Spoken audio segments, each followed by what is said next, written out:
2 years on from his notorious behaviour on TV in Boiling Point, Gordon Ramsay has it all. He's one of London's best chefs.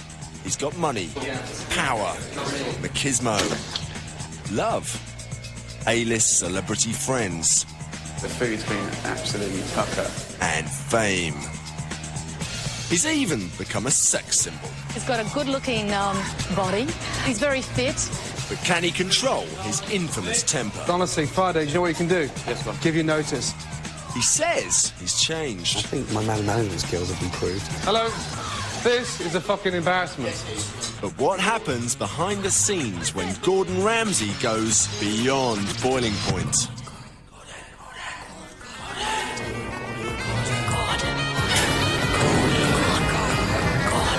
Gordon!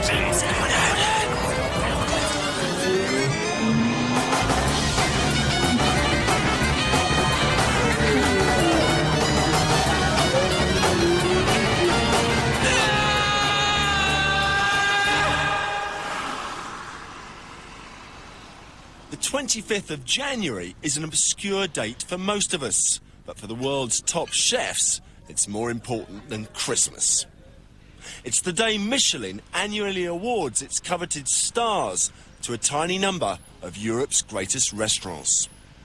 For Gordon Ramsay, who's been stuck on 2 stars for 3 years, getting his 3rd ultimate star has become a total obsession. Winning 3 Michelin stars. It is my goal. He's obsessed with it. He never stops thinking about it. It's his excuse for his behaviour in the kitchen. Get off the section. Get back on the section, yes, yeah? And there you go. Hello. I just want it dealt with. I want John Claude dealing with it, and I want you dealing with it. That's all. Dominic, how can I call away and serve at the same fucking time? If you give me, tell me. Okay. Christ almighty. But will the new millennium finally bring the 3 stars that Ramsay craves? Our story starts with 25 days to go. It's New Year's Eve, 1999. Gordon's in the kitchen cooking, whilst his wife Tana is in hospital, about to give birth. She phoned him at midday, but Gordon's in no hurry to get to the hospital. She's having a cesarean, I think, so I don't really want to be there. It's 6:30. Tana's just had twins, but still no sign of Gordon. I'd be a bit more nervous having him there, so to us it just works well that he's there immediately after the birth, and the actual sort of bloody bit is left to the girls. Finally, at 7:30, Gordon makes it to the hospital. How are you? Care Tana, Ramsay. He finds Holly and Jack in the special care unit.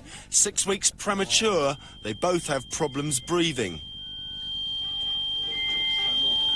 Fantastic. He's a dude, isn't he? The size of his feet. So small. The problems aren't unusual, but they worry Gordon. Babies being born at a little under 34 weeks have problems both with breathing, feeding and temperature control. I was very scared, and I couldn't believe the amount of alarms that were going off, and they just looked so ill.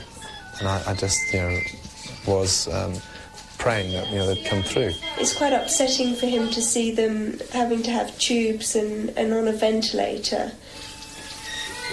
And Gordon can only cope with a brief glimpse at Holly before having to leave the room. Right. I was petrified inside that intensive care unit, yeah. There's very few times in my life that I'm out of control.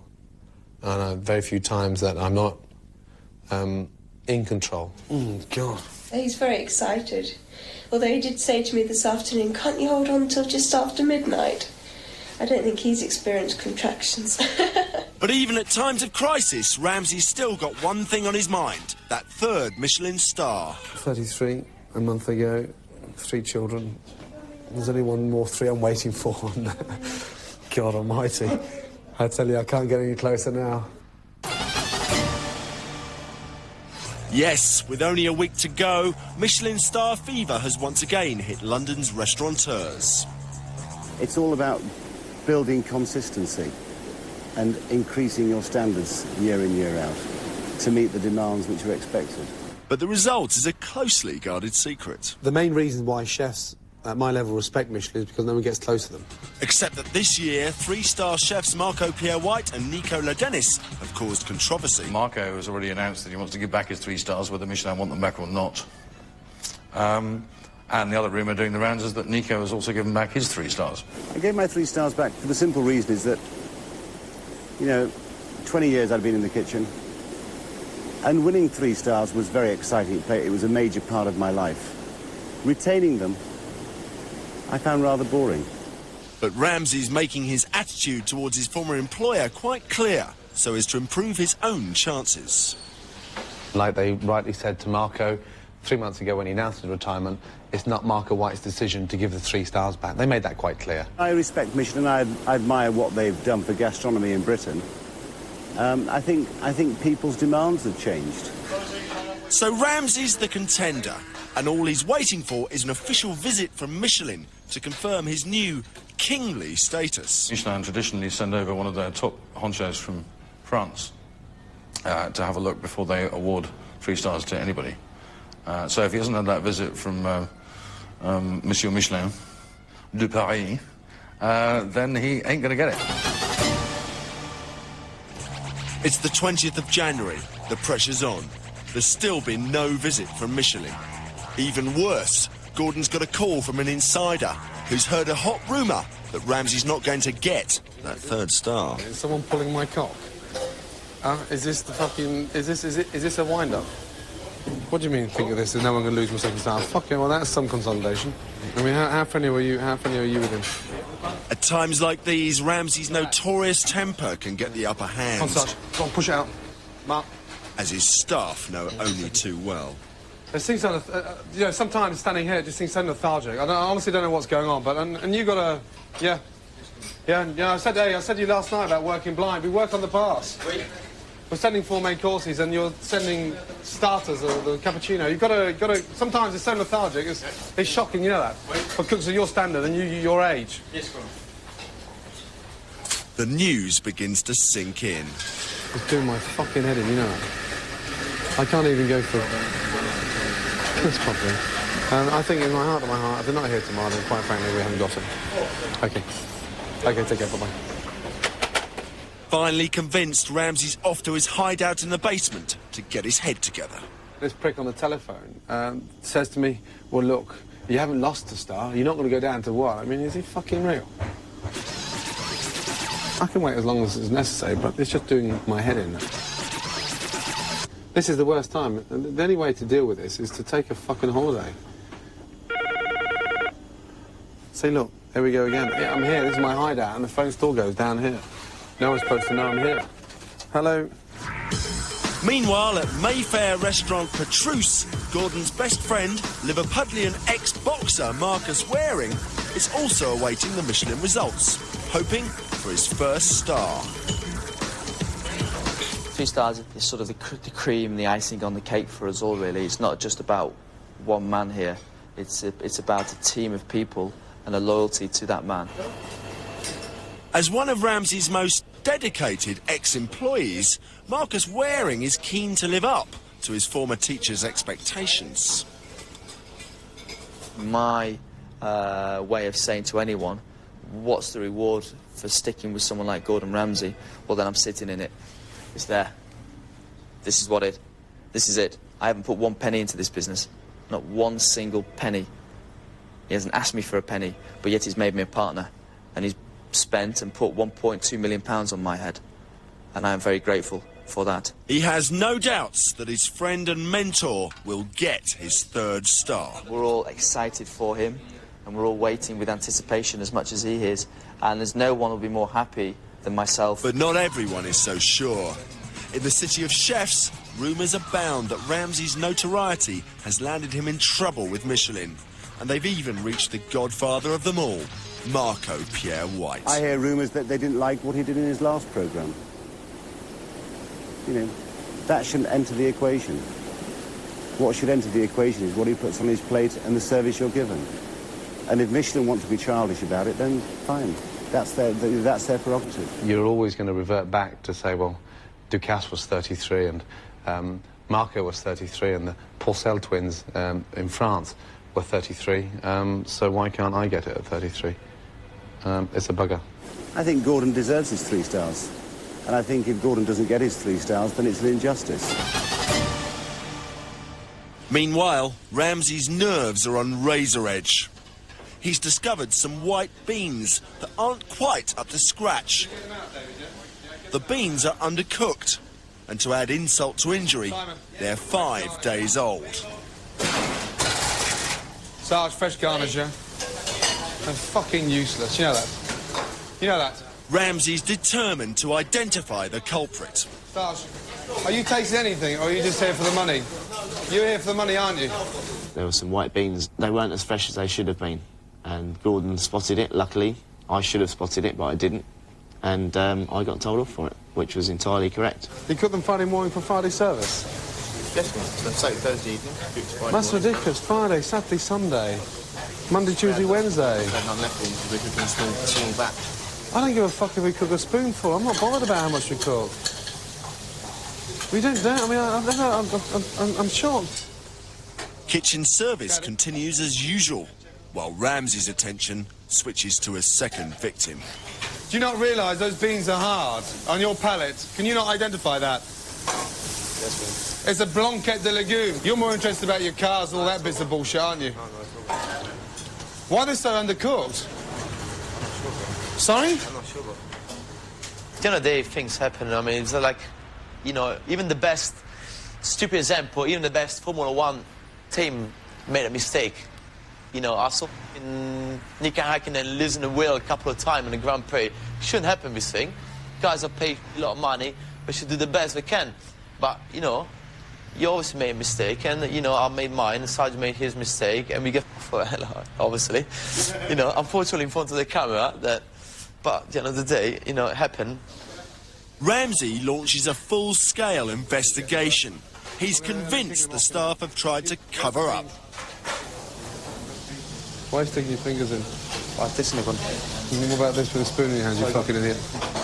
And Ramsay's temper shifts up a few gears. Why is there fresh chicken stock on there tonight? I want to know who done that. Because there was a lot of stock in there when I opened the bag, so I let it down with some... No, there's nothing old in there. It's all fresh chicken stock in there. I want to know why. Sarge, I'm going to get to the bottom of it. I'm going to find out the truth, and that individual can go and fucking look for a new job as far as I'm concerned. Yes, why have they been washed out? They're undercooked, yes, yeah? And they're undercooked, they're too firm, and all the stock that they've been cooked in has been washed off. Why? When they're CV, and I want to find out what the truth is, because I want to find out who the donkey is here. Beans. Cooked on a Friday and used on Wednesday. I knew when I tasted the jus that someone's trying to cover up. Excuse me, can you get them in the bin? Yes, good. Yes, good. It is a hardcore way of jamming into you what's right and wrong. Some people can take it, some people can't. And if someone's ever going to try and dictate to me that we cook fucking beans on a Friday for Wednesday, hey, young man, separation. Hey, I suggest they cook Pacific Rim at 300 covers, yeah? You know that? Because that's quite fucking breathtaking, you know that? And because we're not selling any, does that give us any right to cook it less or longer? We're undercooked, and then 5 days fucking old. Every other day. There's no excuse. With or without an Italian on the fucking section. Who will be the new fall guy for the beans fiasco? Does that mean Sarge is off the hook? And will Jamie Oliver come into the firing line? Plus, is this really the end of Ramsay's dream for his 3rd Michelin star? Gordon Ramsay's on the rampage. He's launched an investigation into these beans. They're undercooked and they're 5 days old. He wants to know why and who's to blame. Hey, young man, if you think you're in Paris now and you're cooking for Alain Ducasse, is that what you think? No. You're not a hot chef, are you? You're not a hot... it's not for you, is it? No, Sorry? I don't think so. I don't think you'll ever cook again. I'm honestly serious. I'd prefer you give you notice. I didn't get back home and start crying about it. I said, oh, yeah, I don't want to go work anymore, or I'll give my notice. I just, you know, admit that I was wrong. And I realised then, you know, obviously try to not do it again. But Gordon hasn't finished with hapless Simone yet. Young man, fuck off downstairs and clean the fridge, because I think you're good at cleaning fridges. You came from a pizzeria, didn't you? You didn't come... I thought you came from a pizzeria. You got no idea. I'd really start rethinking whether or not you should be in this trade. You don't give a toss, do you? You don't give a damn, do you? So why is it stone cold? Simone must bear the brunt of Gordon's pre-Michelin tension. He's sent downstairs to be Ramsay'd. That's pathetic. Why are you acting like this? I'm not. Now the beans are sour. Why are we cooking them once a week and not twice every other day? Why is that? I don't think you should cook, you know, because that, you've got no respect for what you do. You've got no feel. Maybe write your notice. Maybe go and get your own job and do whatever you want to do, but don't fucking stand in my kitchen. What the fuck are you doing? It's not a game, Gordon. So what is it then? You're not saying it's cooking, are you? No, it's gone.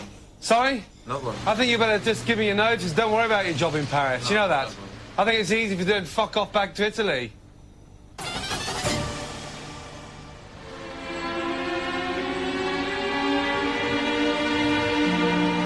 It's early on Michelin Monday. The guide is going to be in the shops in 20 minutes, but Ramsay's thought of a faster route. Gordon's gone over to Petrus to meet Marcus, braced for the result. Does your fucking head in, doesn't it? Does your fucking head in? But, They go to Marcus's local cafe to await the decisive phone call. outrageous, no? By now, Ramsay's about to flip, and the morning doesn't start well. Excuse me? Don't bother you, please. So, are you a waitress, or are you... No, I'm not waitress. You're not... What are you then? No. Anyway, what do you want? I would like... Not what do you want. What do you want? What would you like? I would like a nice cold glass of milk, please. Glass of milk. Is there over tea, Marcus? Thank you. Thank you. Say please, thank you. I just said thank you. As the Michelin guides are being delivered around town, Gordon's already on the phone. Have you got a press release there? Serious. For Ramsay, the news isn't good. Ready? Petrus, fantastic news. Mirabelle as well. Ready. Jeez, no new 3 stars. Fucking hell. Fucking hell. Fucking hell. Definitely no new 3 stars. Now the books are hitting the stores, but Ramsay's clinging on to every hope. Unbelievable. I mean, do you think the facts of the press release out in 2 different lots? If they do the 1 stars, 2 stars... Huh? Huh? But Gordon refuses to accept the verdict until he sees it in black and white. Yeah, well, I mean, I'd like to see an official press release, no? Yeah. Okay. Okay, then, I'll give you a call later. Okay. Thanks, Anthony. Bye-bye. Fucking hell. All Ramsay wants to know is why. I mean, you can't just sit down and ask for a meeting. Fucking hell. Shit. I can't believe it.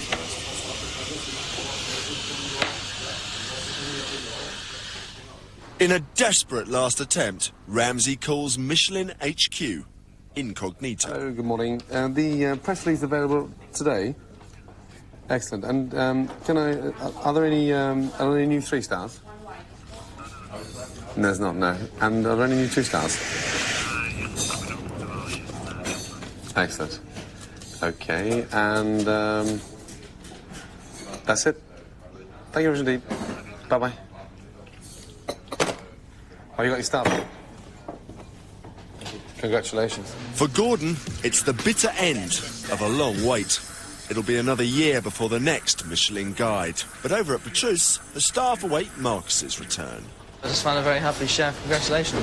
Oh, well done. You did well done, you. I didn't tell anyone because I thought you should tell them. Congratulations, big man. Got the star? Yeah. Well done. Well done, guys. Yeah. We won a star. Thank you, Ray. Buoyed by his success, Marcus now wants 2 stars, just like Gordon, and he's got a plan. And now I just concentrate on my second. My ambition is to hopefully try and achieve it in the January 2001. It's a very high ambition and very, very ambitious to actually say that, but at the same time, if you don't set your sights to that level, you'll never achieve any goal. So that's what I'm going to achieve. It starts today, and it's a new race. Things aren't quite as jovial at Ramsay's. We haven't lost the style, guys. Yeah? Okay, David? We just haven't won one. The staff have taken it very badly. We're 99% sure. Still haven't seen it in writing, but I think Gordon's rung them up. And we've now got it confirmation we haven't got it, which was this year a bit more of a surprise than last year.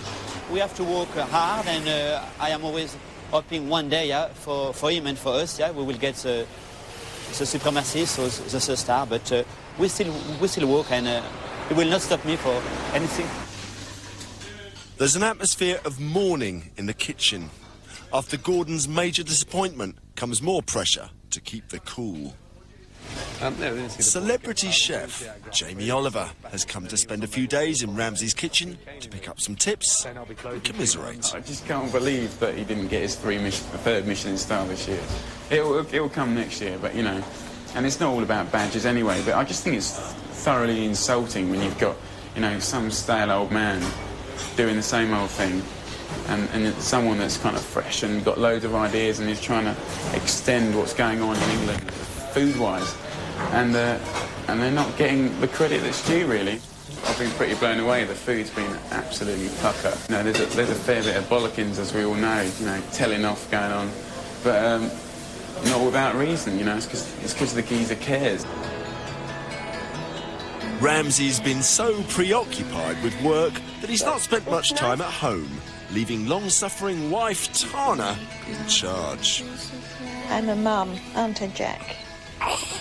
A mum and Gordon's wife. A newspaper photo shoot provides an occasion to get acquainted with twins Holly and Jack and play with daughter Megan. Oh my God, that's holding me. I'm dreaming. Excuse me. It's evening weekend. Tony, there's a slight bogey in Holly's nose. It's actually the first time I actually held them both together, you know that? Tony. I know. It'd be nice to get sort of wake up and smile a bit. Wonder if they can't smile yet. You got it, mate, yeah? You got it. Thank God for pink and blue. It's Holly got red hair. No. Ginger. What does that make ginger to you?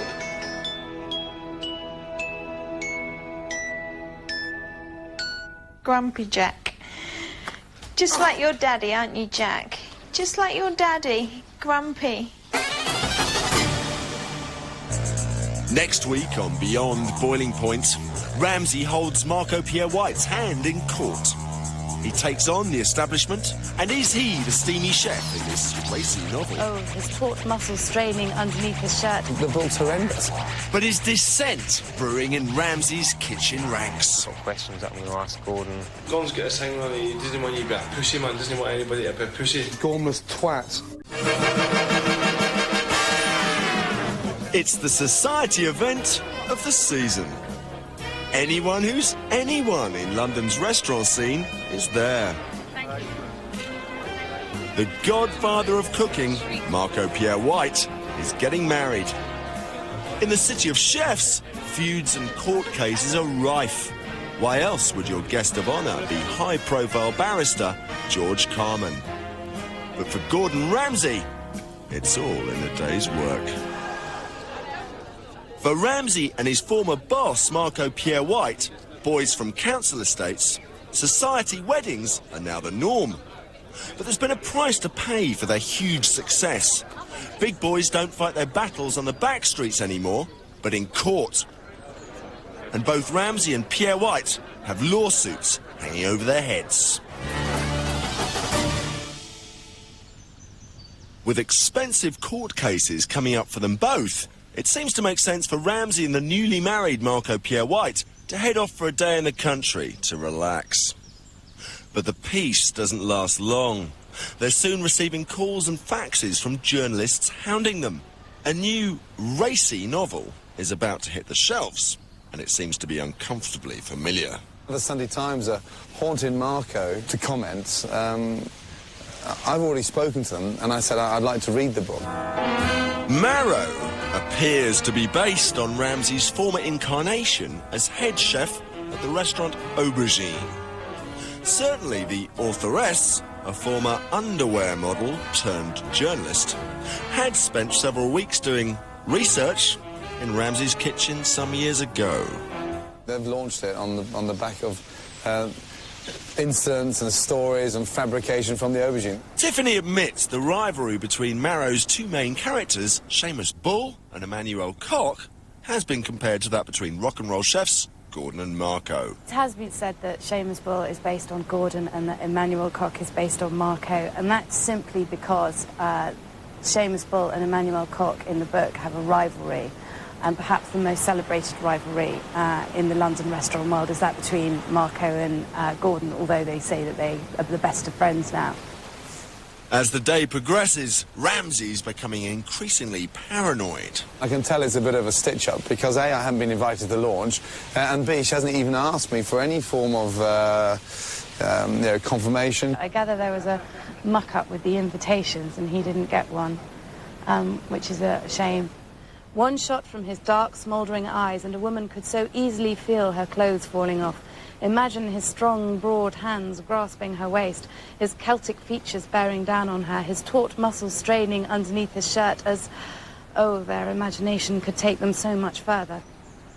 Marco remains circumspect, whilst Gordon's paranoia is fuelled by calls from other chefs who've already heard about the novel. And this thing is causing a lot of generated sort of rumours in the trade. Someone tried to suggest that we had had an affair, which both Gordon and I know is completely untrue. As far as I remember, Gordon and I have never kissed, much to my chagrin, but there we are.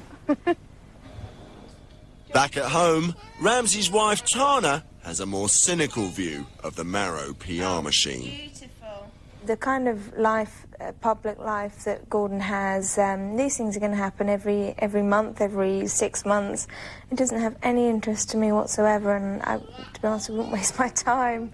I rarely read a book anyway, apart from if we're away, and I certainly wouldn't waste a holiday reading that. I think it's quite funny. And Ramsay, like Marco, has decided that no comment is the best policy. I don't want to go public on it, otherwise it looks like I'm a bitter individual that's slightly cheesed off that a book's been written about me. I can't be seen to be linked to that kind of story because it's quite severe. But that's not the half of Ramsay's troubles. The day in the country is cut short, and he heads back to London to prepare for his court case.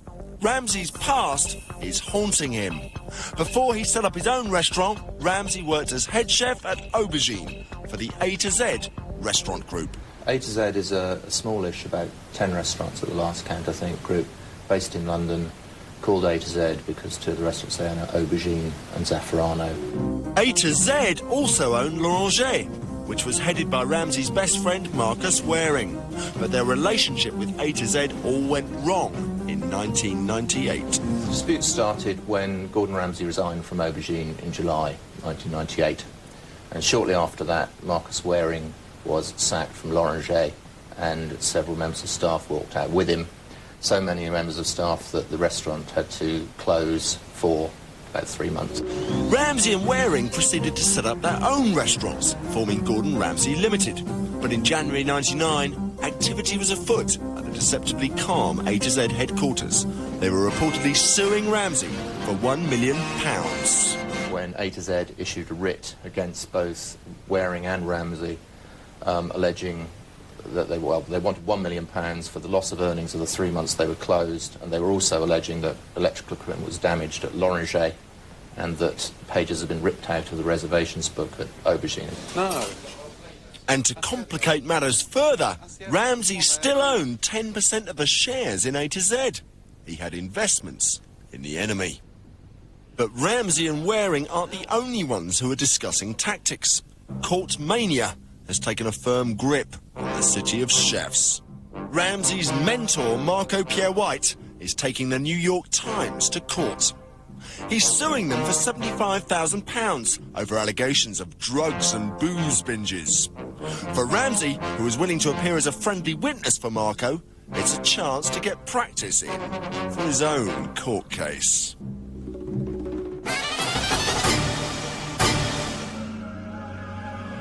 Over at Petrus, Gordon's best friend and business partner, Marcus Wareing, fresh from winning his first Michelin star and on the quest for his second, is trying to forget the court case. He's had a string of critics and chefs visit his restaurant. He's eagerly awaiting the feedback about his food, and he's on a mission. Marcus Wareing is somebody that, to be honest with you, is starving hungry to win 2 Michelin stars. I'm obsessed with cooking at the moment. Petrus is, I think, going to be one of the most exclusive dining rooms in Great Britain in time. I intend to make it that. I want it to be talked about throughout the world. But there's more conflict in the Ramsay empire. Marcus faces a staff dispute involving Christophe, the restaurant manager, who's allegedly assaulted barman Saeed. Christophe denies the allegations. I left the kitchen to meet Gordon for a meeting late one evening, and Saeed had done something that Christophe didn't approve of. Christophe sent him down to the kitchen and followed him downstairs. When he got there, he verbally ripped through him, swore at him, called him all the names under the sun, I believe, and then eventually punched him quite hard in the chest. He abused me, he pushed me, he strangled me, he threw my bow tie, he did everything. Faced with a choice, Marcus leaps to Saeed's defence. He is 54, he's not as fast as everybody else, and he does make mistakes, but there again, don't we all? When a waiter smashes a glass, or when a plate gets broken, you know, when a customer complains, I feel very sore inside. I feel really upset because it feels like a part of me is going away. But allegedly, there have been other incidents. Saeed made a mistake, and Christophe made him stand outside for 3 hours in the freezing cold, opening and closing doors, a door, but must under no circumstances should he walk into the restaurant. I've come into the restaurant until Christophe said so. I was suffering for many months. I don't know, maybe he didn't like my face, or he didn't like my personality, or I don't know, because he was treating me very badly. I was brought up to respect my elders, no matter who they are or what they do. They're your elder, you don't treat them like dogs. But the problem with Christophe actually got a lot more personal. Amongst other things, there was a clash between Christophe and I. He seemed to think that he was of an equal status to me, which was never the case. I am a partner here, patron, whatever you want to call it. My partner is Gordon. I don't work for Christophe, but Christophe works for me. Unfortunately, it's not my own business, and unfortunately, you know, well, it's, you know, I'm just working it, but I'll come here every day like if it was my own little restaurant, and I deal with it as if it was my own money coming in and my own money coming out. He took it out on Saeed, which basically terminated his employment. Restaurant service continues as usual, but the staff have a tough act to follow in the face of Marcus's quest for perfection. Christophe's professionalism, i.e. the way in which he graced the tables, the way in which he cleared them, his passion for food was incredible. That will be missed, there's no two ways about that. So Saeed stays, Christophe, who'd resigned already, goes. Saeed's still standing and is still in my bar today. Christophe's now outside my restaurant, outside looking in. That's his loss, not mine. Meanwhile, day 2 for Marco Pierre-White and Ramsay in Marco's ongoing battle with the New York Times. After a day in court, it's time for Ramsay to start the night job. Over at his restaurant, the kitchen has undercurrents of tension. Dissent is growing amongst the rising stars in Ramsay's ranks. I started pulling on the leash on Sundays. You have to prove yourself to him day in, day out, and it never lets up. Sous chefs Neil and Sarge have worked with Ramsay for years, but they aren't happy. They want the promotion they think they deserve, but they're not their own bosses yet. We start working as a team, yeah? Because anyone wants to go and work on the road, you know what they can do? Fuck right off, hey. And I can't wait to see them on the road, yeah? All big fucking shiny stars, yeah, we'll see. When you build them to a level, in their mind they've got to go on and do something better than they're already doing. Ramsay's team is the new brat pack of cooking, and they want Ramsay to put up the funds for their own restaurants, like he did for Marcus. My dream since I've been 8 years old really is to own my own restaurant. The idea of having a situation where Gordon would be able to set me up, as he has done Marcus in Petrus, it would be a dream come true. You know, I look at Marcus, he went away to France, comes back, he's in the head chef position. Mark went away to France, comes back, he's in the head chef position. Neil goes away to France, comes back, he's a sous chef again. You know, it's no big deal, but it's, you know, sometimes, you know, when, say you're on a down or, you know, on a bad day or something where you get out of bed on the wrong side, you know, these things churn over in your mind. But Ramsay's stuck. His restaurant seems to be doing incredibly well, even attracting top celebs and people like Liz Hurley. But actually, the pressure of his court case with A to Z and the £1 million at stake are taking their toll. Not to mention the hundreds of thousands of pounds in legal fees that mean, right now, Ramsay simply can't afford to expand his restaurant empire. Oh, quel bordel. Quel bordel. Donc, les 4 agneaux au plat, c'est bien cuit, là. Fucking hell. Talk about fucking on your own. So at the moment, there's no way out for Ramsay's staff. Paul, if I catch you licking that cloth again, yeah, Paul, when there's cloths there waiting to go, yeah, you can go back to fucking Gary Rhodes. Do you understand? Do you understand? Good. Ramsay's financially strapped, so can he keep his star pupils? It's either make or break. And is Marcus about to take Gordon's crown? Better than Gordon Ramsay's. But worst of all, will Ramsay's court case break him? Fuck off with it. Gordon Ramsay's feeling the pressure. Get out of the way. And with a £1 million lawsuit hanging over his head, he has to concentrate on keeping the restaurant going and the cash coming in. But behind the scenes, the staff are at each other's throats. I don't want you two kicking each other, saying that guy's an arsehole. Hey, do you understand? Leave him alone. Hey, young man. Simon, bring it back and wipe down the side. Because it's all pissing around everywhere. You have a look at it, Simon. Christ almighty. David, can you do it? Put it down, Simon, please, yeah? Rebuzz it now. Claude. But even under threat of bankruptcy, Ramsay's confident that he's got his tempestuous nature in check. Slowly. Hello, slowly. Doucement. Idiot. I'm a lot more relaxed on talking to staff, and I feel my communication skills have got better. No, but you don't have to say it like a prick. You just say, slow it down, yeah? I'll slow it down. And you don't have to go back to form. It's just in your own fucking intelligent mind. David, just slow it down a touch, OK? Use your fucking brain, that's all, yeah?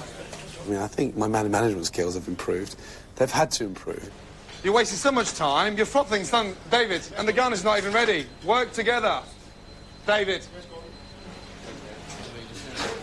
But star pupil Sergeant Neil are feeling the brunt of it. Neil, when it comes to the past, we haven't got time to start wiping everything. Lass, yeah? Go. Especially in the middle of serving 6 main courses. Only how much can be done. One's got to check a lentil. One's got to check a fucking soda potato. And now the other one, yeah?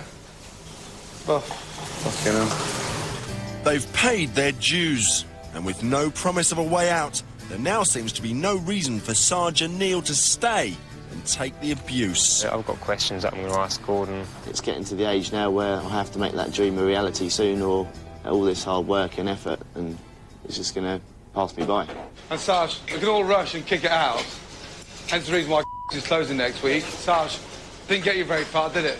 No. Sarge, I'm not interested in kicking anything out. But over at Petrus, the staffing problems are now sorted out. Marcus is pulling out all the stops to make sure the food is up to his exacting standards. And it all starts rather well with some complimentary customers.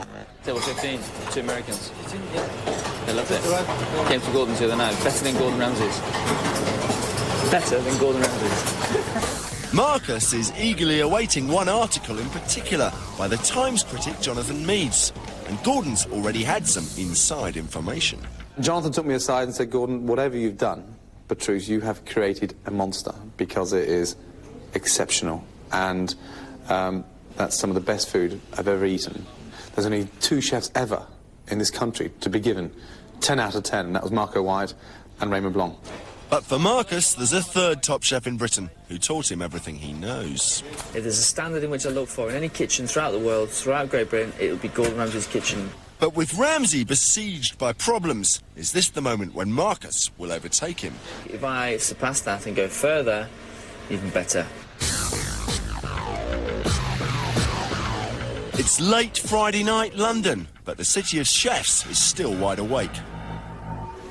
Gordon and Marcus go to get Saturday's papers for the Jonathan Meades review. Yeah. They go to their favourite late-night haunt in Chinatown, with Marcus's brother, all braced for the results. You go first.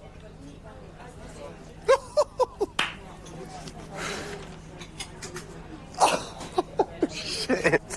9, well done. Well done. What have you got? 9. It's very good, well done. Well done. Well done. The Times has given Marcus a staggering 9 out of 10 and describes Petrus as, quote, without exception, sheer bliss. Everybody seems happy, but can Ramsay cope with a rivalry? Of course I'm going to be slightly cheesed off if I'm sat there 10 years down the line, I still haven't won 3 stars, and Petrus rolls in 3 stars. Naturally, I'm doing something wrong. I'll always be his pupil. In his mind, he'll always see me as his pupil. But at the same time, he sees me also as his partner, his business friend, a guy he goes out and has dinner with. Okay. Marcus is spreading his wings, just as Gordon did when he trained with Marco. I'm a great believer in life that you pass on your knowledge. You know, in many ways, I've passed on the baton to Gordon. I've stepped down, I've gone my own little way in life, and it's now Gordon's turn. And one day Gordon will pass that baton on to somebody else, and that is the way of the world. People said to me once that what are you, Gordon Ramsay's shadow? But by being Gordon Ramsay's shadow and his friend, Christ, look what he's created. But does Marcus have this to look forward to? For top chefs, the sky really is the limit. With an ever-expanding number of restaurants across the capital worth millions, Marco Pierre-White has achieved what all chefs aim for. But Ramsay stands to lose that dream.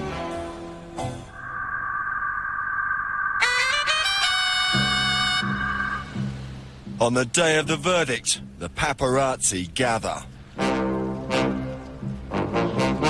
Marco has won his court case against the New York Times and been awarded £75,000. But the pressure is still on for Gordon, and he stands to lose $1 million in his battle with A to Z. That's unreal. He doesn't know how lucky he is, no? With only a few weeks to go before the A to Z trial date, the City of Chefs congregates to lavish awards upon each other at the annual Katie Awards, the Oscars of the food industry. The Katies are also a chance for Ramsay to finally get one up on Marco. Ramsay has been nominated for the past 3 years for Chef of the Year, an award that Marco never got.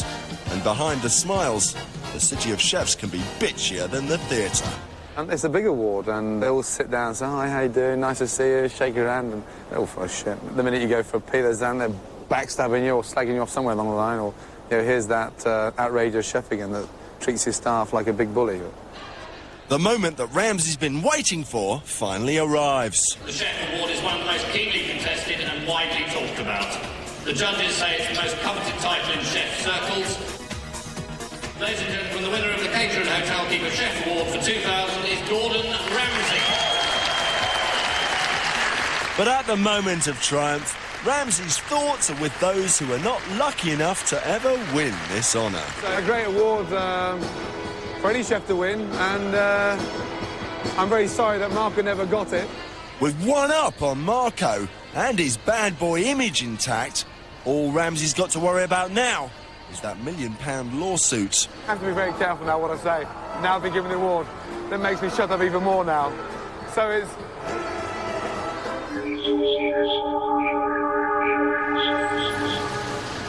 With very little time to go, the A to Z trial looms large on Gordon's horizon.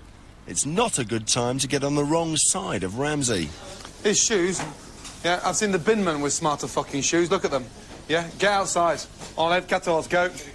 Yeah, look at the state of them. Dominic, they're a fucking binman. Just another day for Ramsay's long-suffering staff.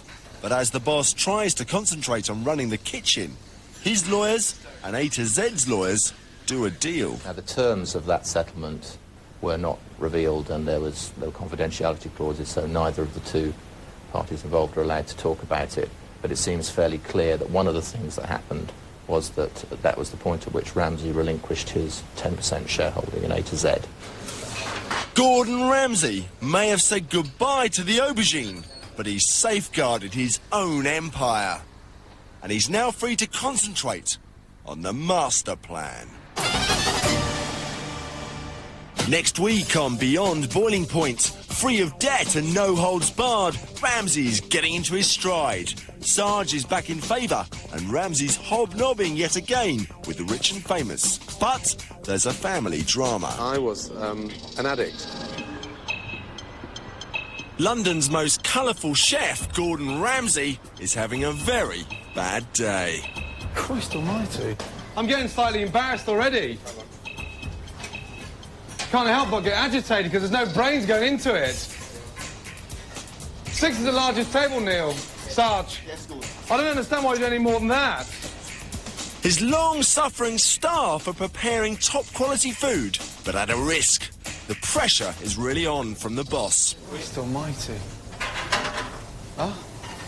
Sometimes I think it's me over-exaggerating, yeah. Huh? But Ramsay claims that there's a reason for the pressure.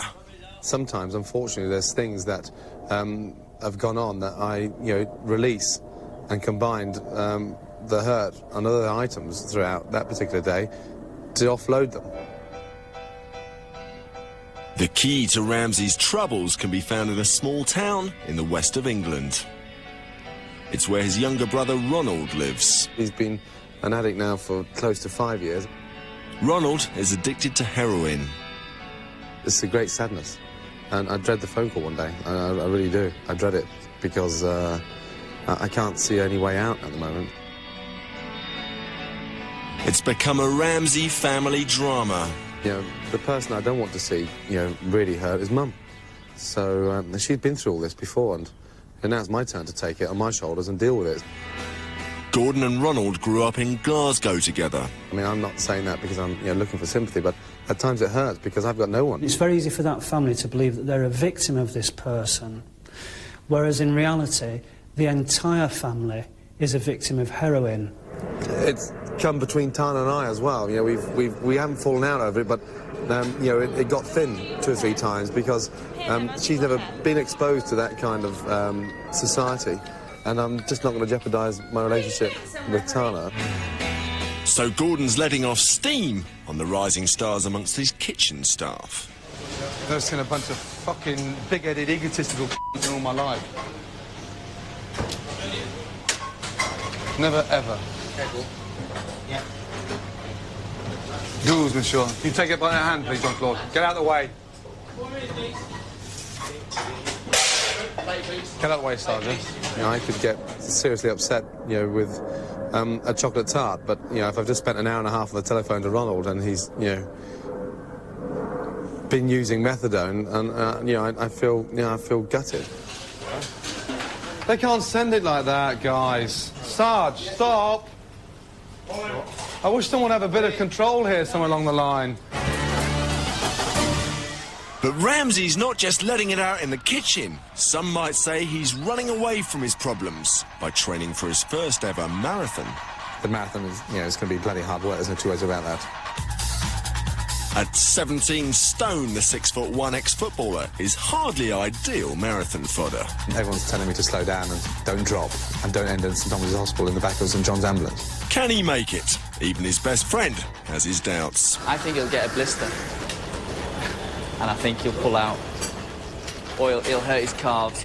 And can he find a route to beat his problems?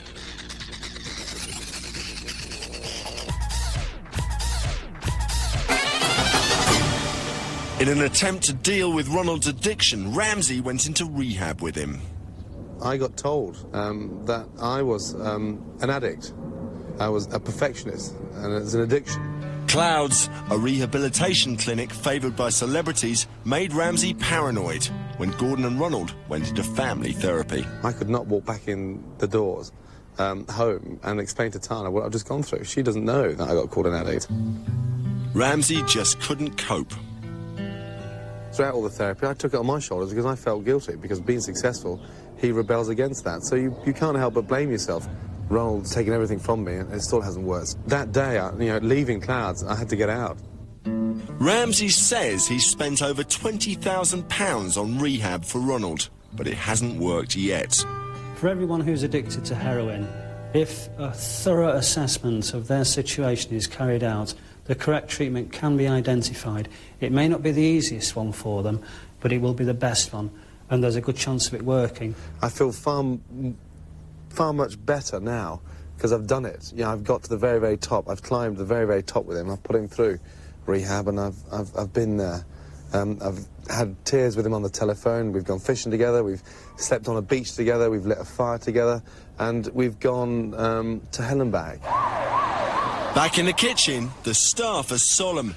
Ramsay is in an even worse mood and ready to humiliate anyone he can, even the kitchen porter. Mamadou, come here. 2 large trays in the pass, please. Putain, tu dormes, là. Sanjak out, Hattie. 4 Sanjak Prestige in, please.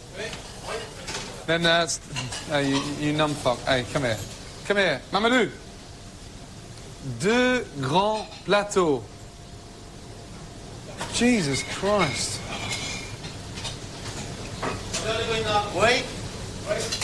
Come on. Look at him. Merci.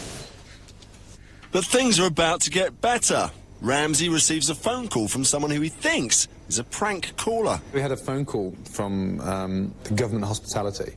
I actually thought it was some wind-up, and so I didn't really take it that serious. I passed the details on to the office, and it was Downing Street, asking would I be so kind to come and cook for the Prime Minister and the newly elected President Putin on Monday lunchtime, which I was very chuffed about, really.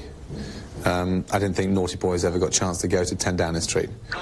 With Ramsay set to take centre stage as the Noel Gallagher of Brit cooking, the kitchen atmosphere has improved, slightly, until more linguistic problems get in the way. All these trays of shit everywhere. Hey, look, caviar here. I mean, fucking hell. The customer don't want to see that, Paul. No go. Paul? No go. Yeah? OK, go. Table 8, là. Go, table 8. Fuck's sake. Don't understand? Is he French? What is he? No, What is he? Italian. He's Italian. Yes. Fucking hell. Hotel Olympia 2000, the catering industry's annual trade fair. Before he takes up his invitation to number 10, Ramsay's got to go and support Marcus Wareing, his rival, business partner and best friend, at his first public demonstration. Relationships changed in many ways because, I treat Marcus as a partner, not as a chef.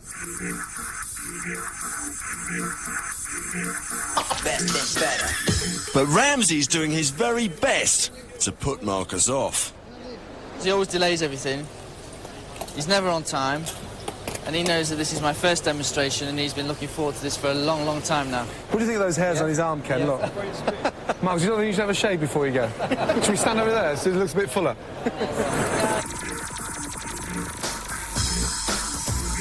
As Marcus demonstrates how to pan-fry red mullet, Ramsay's preoccupied with other thoughts. To relax on its own, so to let the flesh relax. But he soon meets an old rival of his own. Better than you, Gordon. He's doing very well. Want to watch this one? How are you? You all right? Yeah, fine, and you? Yeah. Good. Well, I'll see Steve. It's better than you. Good boy. Same place last time. Just a small garnish onto the plate. And just a touch of You don't work no more. I don't work no more. You're having a fucking laugh, aren't you? Who told you that? I don't work no more. Who told you that? All friends of yours. deep fried. Although it's been a success for Marcus, Ramsay's pride has been ruffled by his brush with a mocking chef. Well done, Marcus.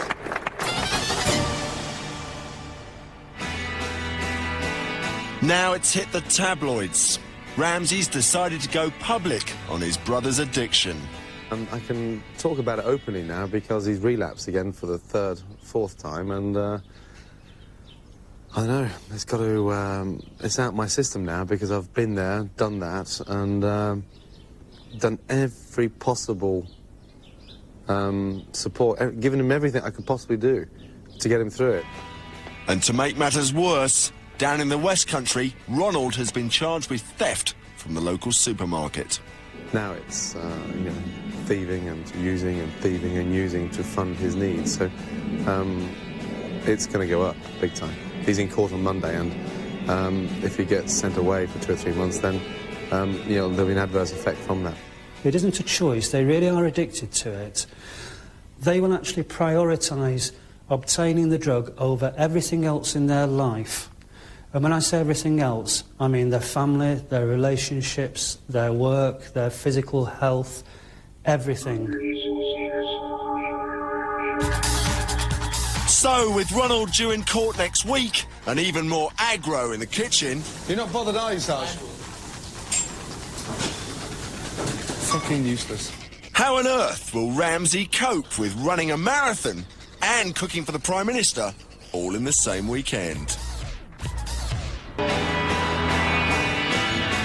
Monday morning in a sleepy town in southwest England, Ramsay's younger brother Ronald is due to appear in court once again for petty theft to support his heroin addiction. He's going alone with only cameras and reporters as company. Meanwhile, his elder brother Gordon Ramsay is in his kitchen, preoccupied with developing a menu for the lunch that he has to cook at number 10. But for the staff, the gig at Downing Street is also a chance to get out of the kitchen, and rising star Sarge has volunteered to be Ramsay's assistant. It's not the fact I'm trying to kiss his arse, I'm not trying to creep around him, it's because it's what I enjoy doing. I don't mind giving up a weekend, or I don't mind giving up a Saturday or something like that to do it, because it's not a case of, you know, oh God, I'm not going to be able to get out for another beer. It's the case of going along doing something that I enjoy. So is Sarge the new blue-eyed boy of the kitchen? That doesn't mean that he gets spared from being Ramsayed in front of the others. Sarge is bouncing around like a bloody ballerina, with panache, with character oozing. So you can see he's, you know, clipping at the heels. Sarge, if you're going to bounce around, I'd rather go in the pastry. Sarge, I've warned you about it before. Sarge, because all jumping around, flipping around, you're knocking into him, he's knocking into you. If you turn around and address the brigade properly, we may get it out. Do you understand? Yes, Lord. You put the lids on rather than standing staring at me, no? You could do that, couldn't you? Yes, Lord. Not appetising sounding, then. And Ramsay's keen to distance himself from accusations of favouritism. We've got all the aspirations of Sarge becoming a talented chef, but the one question that I hold behind, you know, has he got the bollocks to maintain it? I get more bollockings than most people in the kitchen because I suppose Gordon wants me to progress as much as he thinks I can. Sarge, they can't serve any more than 6 at one time, just like we can't. Why are you doing it at 14 then? What's going to happen to the last 4 with a granite? Well done, Sarge, gold star.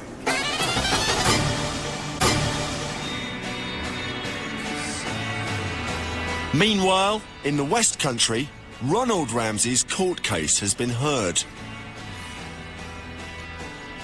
Having pled guilty to charges of petty theft, Ronald's leaving the court with 2 years probation and a place on a funded drug rehabilitation programme.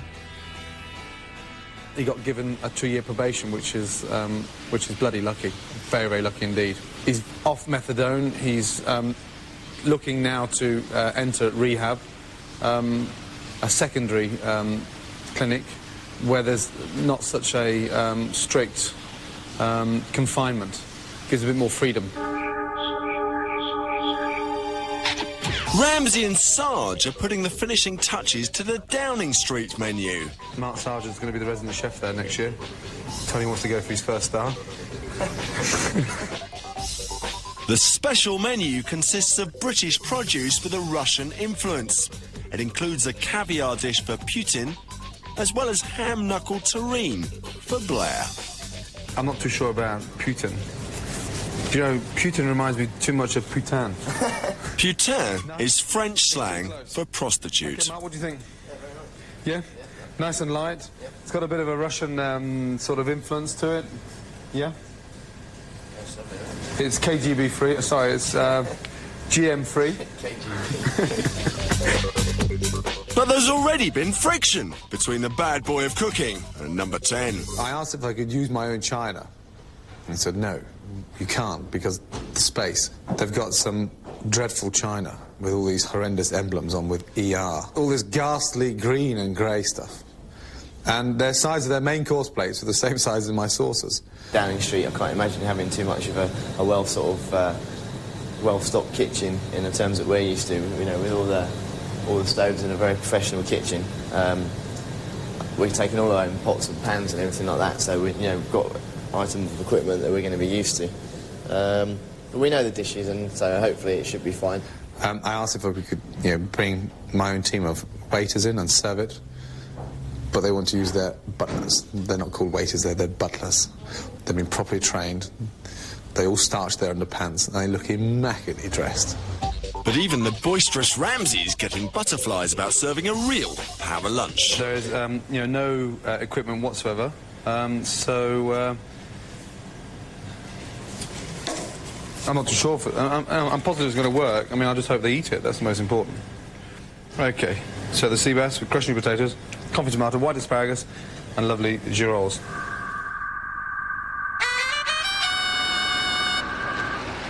Dawn on the day of the marathon. Ramsay's got to cook at Downing Street the very next day. Nice things like this. But first, he has to run just over 26 miles. None of his family are optimistic about him making it. See you at the hospital. But Ramsay's confident. I think it's fresh enough, no, this morning. At the starting line in Greenwich, Ramsay's getting nervous. He's one of several celebs running the marathon. Although Frank Bruno also weighs in at about 17 stone, at least he has been training assiduously, which is a lot more than Ramsay can say. How are you feeling, Gordon? I feel fine, but I don't think we should be this close to the front. Not when we're standing in front of the world champion. Or standing behind the world champion. But the competitive chef still believes that he can do it. What time are you going to do it in? 3:45. Come on, in your dreams.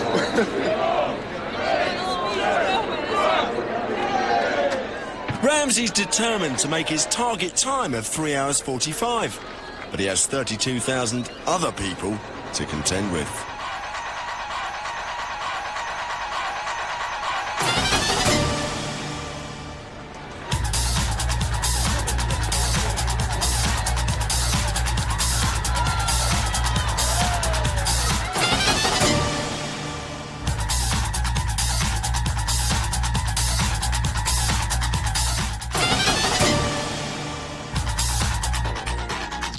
Ramsay's still going, but others have long since arrived.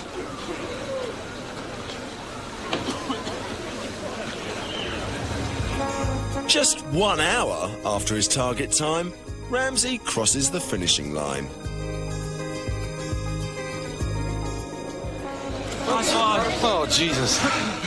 As an ex-Glasgow Rangers player, it's not his first stint at physical effort. But that was nearly 15 years ago, and Ramsay wasn't quite prepared for this. Yeah, that was a killer.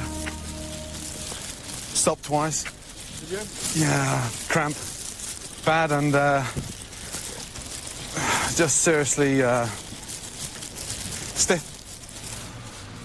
And Ramsay seizes up again. Oh, God, I've already got cramp. Oh, shit. But with Downing Street just hours away, cramp's the least of Ramsay's worries. The only information I know about Putin is the fact that he used to head the KGB. So, let's hope the kitchen doesn't go up. The very next morning, and the political atmosphere is tense. Morning, Prime Minister. Good morning. As Tony Blair prepares for the visit, Ramsay and Sarge have to run the gauntlet of Chechen demonstrators to make it safely to the front door of number 10. And Ramsay's carrying the effects of the marathon. I was a bit fucked getting up in the morning because my legs were slightly stiff. Felt like I had two big hard-ons in my knees. Couldn't walk. So I went up the lift, Sarge took the stairs, and I was like walking around. I felt like a butler, stiff. Totally different to what I thought it would be like, really. I imagine this big, grand sort of house with big lots of grand rooms, long tables, board meetings and things like that on there. But basically it was like the inside of an old hotel. That's the only way I can describe it, because there are lots of like service elevators and little kitchens with old dinner ladies in doing the washing up. President Putin of Russia's visit was marked by the controversy it caused. No stranger to trouble himself, Ramsay gets on with the cooking, whilst the two world leaders take a photo call.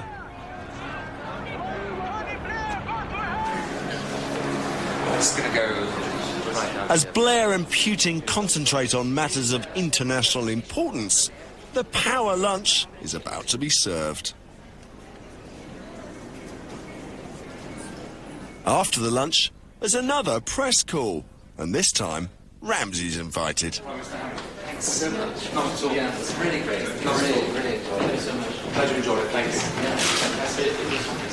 Good. Very good. A lot of English produce. Yeah. Chicken and ham and treacle tarts.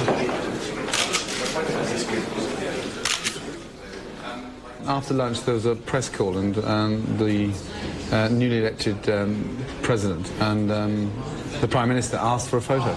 So that was very nice. I was very pleased with that. So we sat in between them. Didn't want to stand too long against that sort of small, powerful man from Russia. I wasn't feeling that comfortable. It's like standing in between two Michelin inspectors from each side of the country. Thank you so much. That's great. But unfortunately for Ramsay, Blair and Putin don't have time to chat. Back to reality for Ramsay.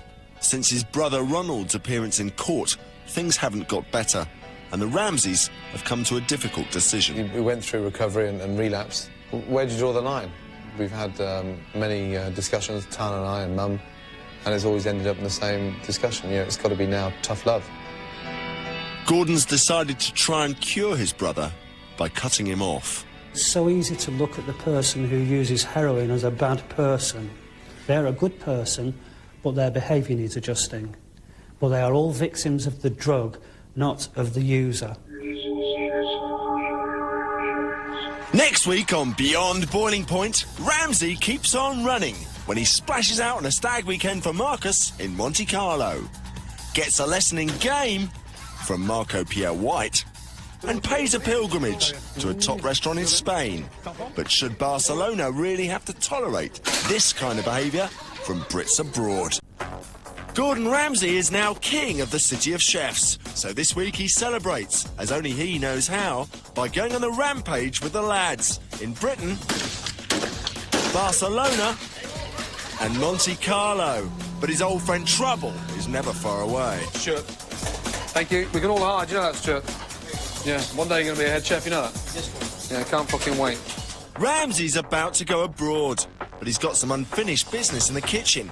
Despite an investigation a few weeks ago, Ramsay's discovered more undercooked beans. His two unfortunate suspects this time are hapless Simone and Glaswegian hardman Hector. That's disgusting, that. I taste the veg to check the seasoning, and bang, it just hits me straight away. They're far too firm. But you're not bothered about it, are you? Now you're going to stand there and watch the bean being cooked. So why do we get this far today if down the service realise they're bullets?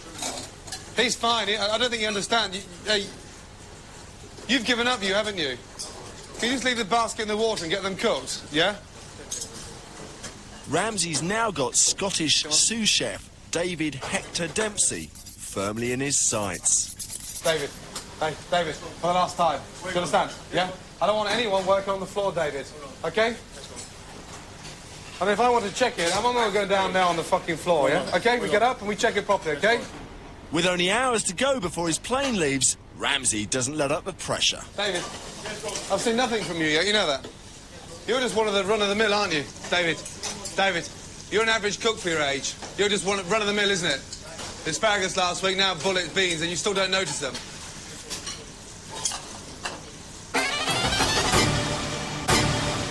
Ramsay's off on a pilgrimage to visit one of the world's greatest chefs.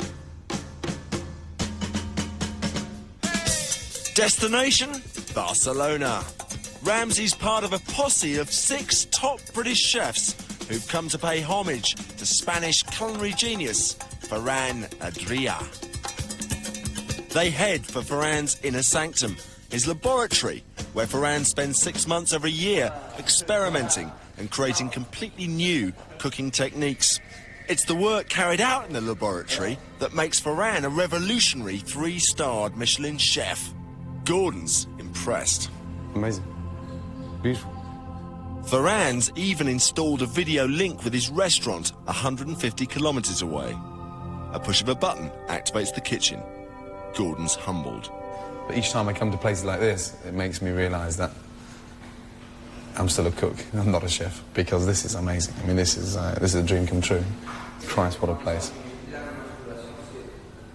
Jesus. Ramsay's off to visit Ferran's restaurant, El Bulli, which is situated where the Pyrenees meet the Mediterranean. The journey involves a mountain road, and it's making Ramsay feel a touch edgy. Look how close you are to the edge. Look. It just goes on and on and on and on. Look at that. For fuck's sake. Oh, Jesus Christ almighty. Fucking hell. 3 coaches try to negotiate the precipice. Oh, shit. Fuck yeah, look.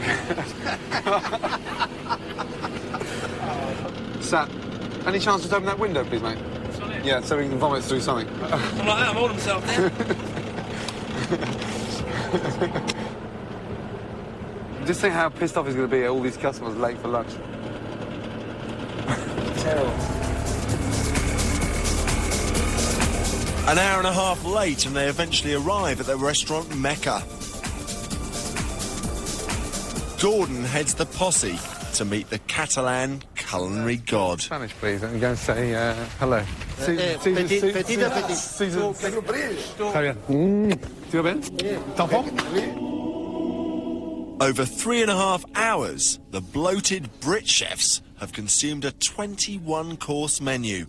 The use of Darjeeling tea jelly with barnacles has got them talking. He's actually come up with a concept that can actually make, which sounds ludicrous, a hot jelly. Yeah. And it still doesn't melt. And the first time I've eaten out for a long time, I actually experienced no caviar, no oysters, no foie gras, and no truffle veal jus.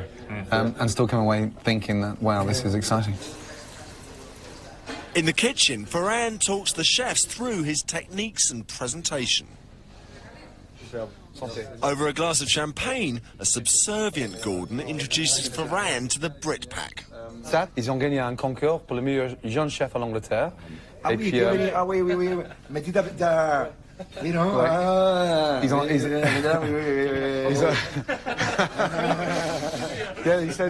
he said you're still a After a tour of the kitchen, there's a chance for a quick photo. Heston, can you stop playing with these nuts? And an autograph. Yeah. Ciao, ciao. Then it's back off to Barcelona to party.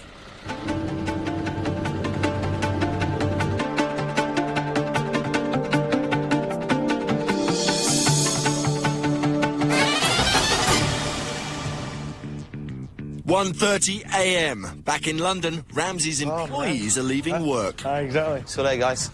Bye-bye. Sous chef Hector lives in a studio flat, and his chef de partie, Simone, has been crashing there. And this is my bed. Not really big, actually, but comfortable enough. My bed is my fucking couch, man. But For about 4 hours a night, that's good enough. It's time to unwind after a day's work, but also to examine this week's oven scars. they're all worse since I started working with Gordon, obviously. My opinion, people are like, oh, fucking that's ridiculous, and your hands are a state and all the rest of it because they shouldn't be like that. But I mean, at the end of the day, you've got a small confined space and you're right involved. It's hard to describe. I get right involved in it, you know. At the end of the day, the food's more important, you know what I mean? It's the most important. What do you think keeps you awake?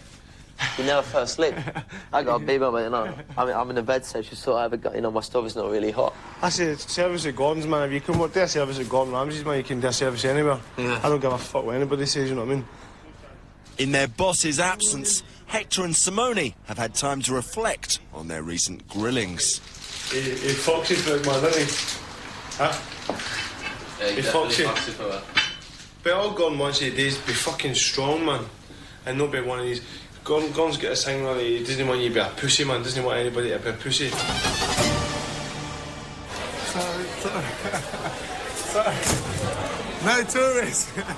2 a.m. back in Barcelona. Ramsay and the British chefs have found an Irish pub, but they're on a mission and hit the back streets in pursuit of Barcelona's real nightlife. On the way, they clearly fail to appreciate some local performance art.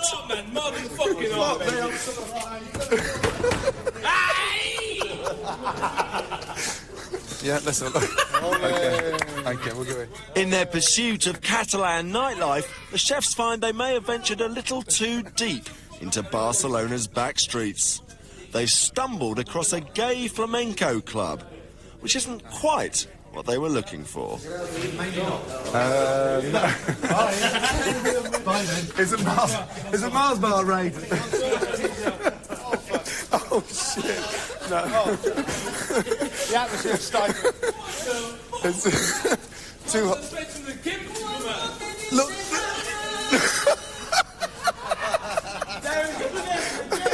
Flash me on. Moody.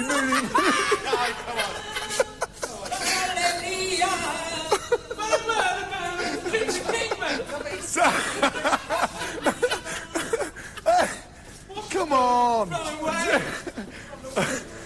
No, we'll go on one more place, I think. Yeah, let's go one more place.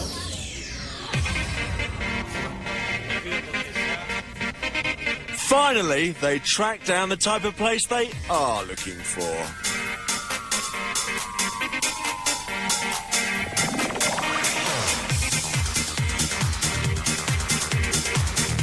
An English photographer that's been tagging along is finding the pace hard going.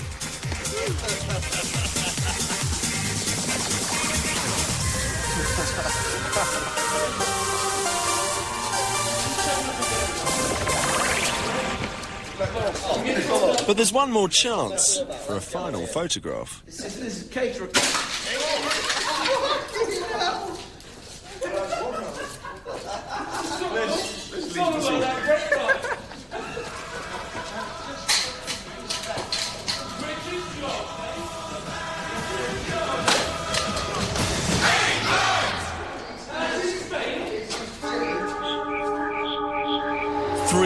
London. Flatmates Hector and Simone are still up, quibbling as usual about the flat. I was supposed to stay about, 3-4 weeks. And I'm up to stay about 4 months now. Fucking, yeah, he's full of shit. 5.5 months he's been here. And he was only meant to stay about 2 weeks. But luckily, I'm going to leave at the end of the month. In 3 weeks' time. Where are you going? Going to go back to Italy for a month. And after, I'll start my new job in Monte Carlo in November. So, not long to go. 3 more weeks, hopefully. I can't wait for it. Simone's got through a grueling 3 years of being Ramsay'd and has finally found an escape route. But Simone's not the only one going to Monte Carlo. His boss, Ramsay, is taking another lads away day in the playground of the rich and famous. The French Riviera. Top London chef Marcus Wareing is getting married. His best man Gordon Ramsay is splashing the cash in his stag do, and he's moved the city of chefs here for the weekend. Ramsay and his head chef Mark, Marcus and his brother Brian, like him an ex-boxer, and Chef Steve. We wanted to do something a bit more sophisticated, something a bit more us really, and not put that sort of yob stamp on it. With a Michelin-starred dinner in Monte Carlo to look forward to later, the lads concentrate on soaking up the local scenery. I asked for this particular stag do because it's what I'm about. When you have a taste for these things, you know you want more, because we all want more of the good things in life. Then it makes you go back to your office, your kitchen, and work. I am paid a fantastic salary. I'm looked after incredibly well by Gordon, and why should we skim? It's not what I'm about anymore. It's a bit more than that. And so Ramsay's hired a boat. A big boat. In fact, it's a beast. The Monte Carlo is worth £70,000 and can do the equivalent of 75 miles an hour over water. It's a veritable testosterone machine. Up to 3,600. Easy cruising speed, nothing yet. Start to feel the wind on your cheeks. And your balls are starting to shrink. As the powerboat gathers speed, the boys enjoy the adrenaline rush. 4,000 on each engine. It's really going through now. But at top speed, the chef's machismo is severely tested.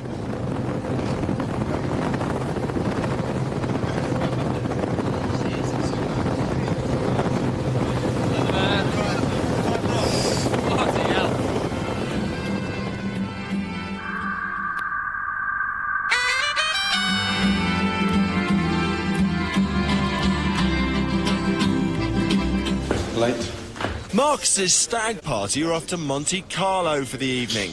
But despite the fact he trained in the south of France, best man Gordon isn't too popular with French drivers.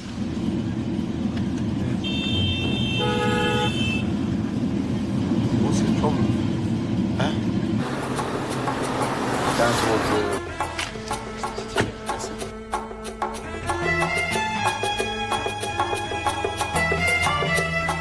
Once in Monte Carlo, the stag crew head for somewhere appropriately classy to have a pre-dinner aperitif. The powerboat ride earlier has taken its toll on Marcus's brother Brian. He's feeling ropier by the minute. But Ramsay's booked Alain Ducasse's Louis XV for the stag dinner. It has 3 Michelin stars, and it's the very restaurant where Simone is going to work. It's also a chance for Ramsay and Marcus to check out the competition. Getting drunk, waking up, being sick is not my idea of having fun, me personally. Going out to one of the best restaurants in the world, eating the best chef's food is my idea of a stag weekend. But with a meal at Ducasse costing £250 a head, Ramsay isn't that impressed with the rolling show in Monte Carlo. No disrespect to Ducasse, but Marcus can take his food to Ducasse and equally hit 3 stars on the head. It's for me to open the door to bring Marcus along, just to give him that little bit of confidence to say, look, hey, it's a very glamorous setting, a very superficial, sort of plastic-orientated setup, flash idiots in their Ferraris and, you know, blonde-haired bimbos with silicons coming out of their nose, pumped-up rubber lips, arses all stitched up and tightened in, and 3.5 hours to get a pair of jeans on, and a spray on top with their nipples, you know, looking like something from a Massey Ferguson wheel nuts off a tractor. I mean, it's horrendous. Fuck me. What is that? Huh? Jesus. 1 a.m. and the stag party leaves Monte Carlo for a nightclub further down the coast. But there's a problem for organiser Ramsay. A 1-hour queue. Well, we give it a try, won't we? I'm not one for queuing. I get very frustrated queuing. Don't worry, if he gets us in it, it'd be a fucking miracle. But then again, Gordon's never failed to get us into a nightclub yet. With his kitchen French, Ramsay negotiates with the bouncers. Brian is now on his last legs, but he's determined to stick it out for his brother. Ramsay's talked the bouncers round. I said I'd go in, didn't I? What did you say to him? Marcus's brother Brian has departed for the people carrier to sleep off his sunstroke.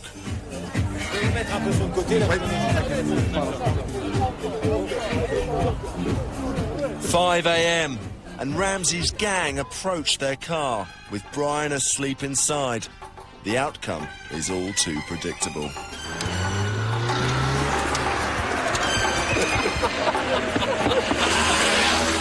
He went back to the van and had a sleep in his pants.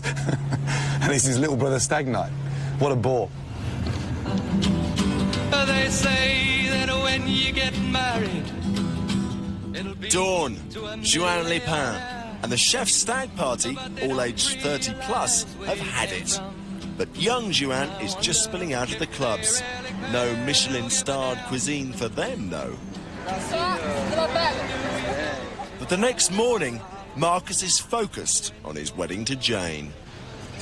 I'm not one bit nervous. I'm going to enjoy the day for what it is, knowing that it'll last forever.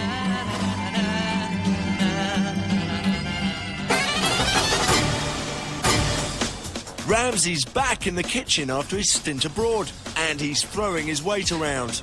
He's keen to rid Simone of any delusions about his upcoming job in Monte Carlo. When you go and work at Dallas Cast, young man, with 30 cooks in the kitchen, you start acting chippy or pushing the pastry chef's tray. Was it an accident or did you do it on purpose? It was absolutely an accident. An absolute accident, yeah? Do you know it was an accident, David, or do you think you've done it on purpose to shaft you? The way you looked at him there, David, you took it all personally again. David, let's go. If anyone's got any reason to take anything personally, David, I'm taking it personally that we're hitting substandard at the moment. I take that personally. When I come here, hey, and we see that we're arguing over pushing trays, yeah, or knocking each other's plates, David, you listening? David, and what's coming out is still not 100% perfect, David. David, it looks like our own little chippiness is playing more fault than the food. Is that right? It is right. You listening, Simon? And Hector's not getting an easy ride of it, either. Right, the sequence last night I got upset about because it was just absolute bollocks. Yes, go on. Yeah, you're frothing that when you should be dressing the table. Yes, go on. It's his muscal. Yes, yeah? go on, it is. And the garnish not even in there, you haven't got the underplate yet, Yes, and you're go on. frothing away. Yes, go on. So, slow down, Yes, go on. take one look at what's going on, and work together. Yes, Do you understand? Yes, I do understand. Yeah? Good. When they acknowledge that, Dave, hello, Yes, go on. then we'll go. But I'm fed up with just seeing you wasting so much time, when we should be dressing a table Yes, go on. and wasting time. Yes, go on. Wait till the garnish in there, Dave. Then that's boiling now. Yes, We'll go on. froth it. Yes, go on. We'll go straight from there. Wait on.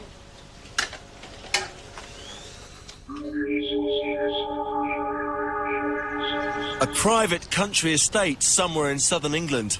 Gordon's here to meet up with his former boss, millionaire restaurateur Marco Pierre-White. A chef so successful, he recently gave back his 3 Michelin stars, feeling he didn't need them anymore. Ramsay, still stuck on 2, is keen to discuss his research trips to continental kitchens. I always like eating my vegetables afterwards. But his guru is more interested in competing with Gordon in the sporting pursuits of a country gentleman. And Ramsay, desperate to soak up any clues whatsoever into gaining that 3rd star, goes along for his first ever shooting lesson. Let's go and have a look. First one's way out. That was the first one. That's when it went up. That's one where it went up when I wasn't used to the trigger. Well, it's not that bad. Bloody hell. Ramsay's determined to get one up on his mentor.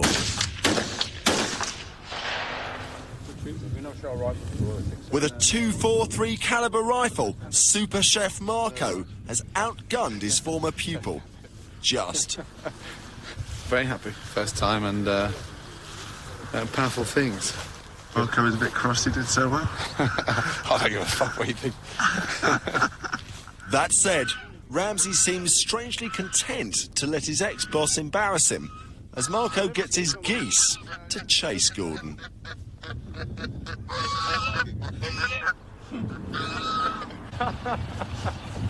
Proving that while Ramsay may ride high in the city of chefs, he's no country gent yet. Next week on Beyond Boiling Point, Ramsay goes on tour down under, where they think he's a sex symbol. He's tall, carries himself well, and he's nice looking. And he's even got a stalker. Jesus Christ. If there's anything that intimidates me, is, that kind of feeling that, 12,500 miles away from your hometown, that you're just as popular over here as you are back in the UK. Popular? I don't think he's a particularly nice human being. Try that for your bullshit for your kitchen in London, not here. And even Hector's in on the limelight. I was being a fucking movie star or something. So has Ramsay won over the Aussies? Ramsay's going on tour down under to promote his latest book, but trouble's brewing. I'm just going to need one idiot to start, getting on the wrong side of it, I'm going to snap. Day 1, Brisbane. Ramsay's been invited to star at the Hilton Masterclass. We've been trying to lure Gordon for a few years now, and we're thrilled that he could come for the 2000 Masterclass. After a gruelling 37-hour journey, Ramsay's already behind schedule. He's set to embark on his rock and roll book tour, and just 15 minutes after arrival, it's his first interview of the week, and he's decided to be provocative about Aussie chefs. There's a lot of talk about Australian chefs back in London. Of course, Australians have no loyalty. You know, they come with their backpacks. Yeah. Ready to go back. They cram in, 16 or 17 chefs in a 2-metre square room. They don't pay fucking rent. They don't pay their poll tax. They grab all the knowledge they can, and they disappear. That gets on my tits. So after letting off some steam, Ramsay goes down to the hotel kitchen to find some Australian chefs with a view to a spot of Ramsaying. I want to trade organised tonight, so when we come in tomorrow, I'm not leaving. Tomorrow's going to be an absolute fucking disaster. Oh, really? Yeah, big time. OK, good. So all go, go, go. Ramsay's left his sous chef and travelling companion, David Hector Dempsey, to start organising the next day's demonstration. What a fucking day, man. Shit. But there are a few comprehension problems hindering the process. Paper. I think it's difficult to understand me. Yeah, sorry. And Ramsay's already found something to target Hector about. He's been drinking. When we boarded the plane this afternoon, the server came round with the tray of drinks. He said, "What would you like, Mr. Ramsay?" I said, "I'll have a glass of orange juice." Thinking David would follow on, but no, David had champagne. At least, that's Ramsay's story. He told me, take a couple of drinks, you'll be okay, so I had a few drinks in the plane. I didn't know what. Just took a couple of hours sleep and then I woke up with a sore head. And whilst Hector's working away, Ramsay's playing the celeb and having a drink or two himself. But he can't resist checking up on his protégé, who's still slogging away at the cooking. You can see how many stiffs there. There's more stiffs in there than there is in Madame Tussauds. Need some sleep, then. It's tired. Come on. He's lying. Come on. So we stopped playing. Yeah, no. So it's he gets really ratty and gets all nasty when he hasn't slept. Is that right? He's got a temper like a real Scotsman.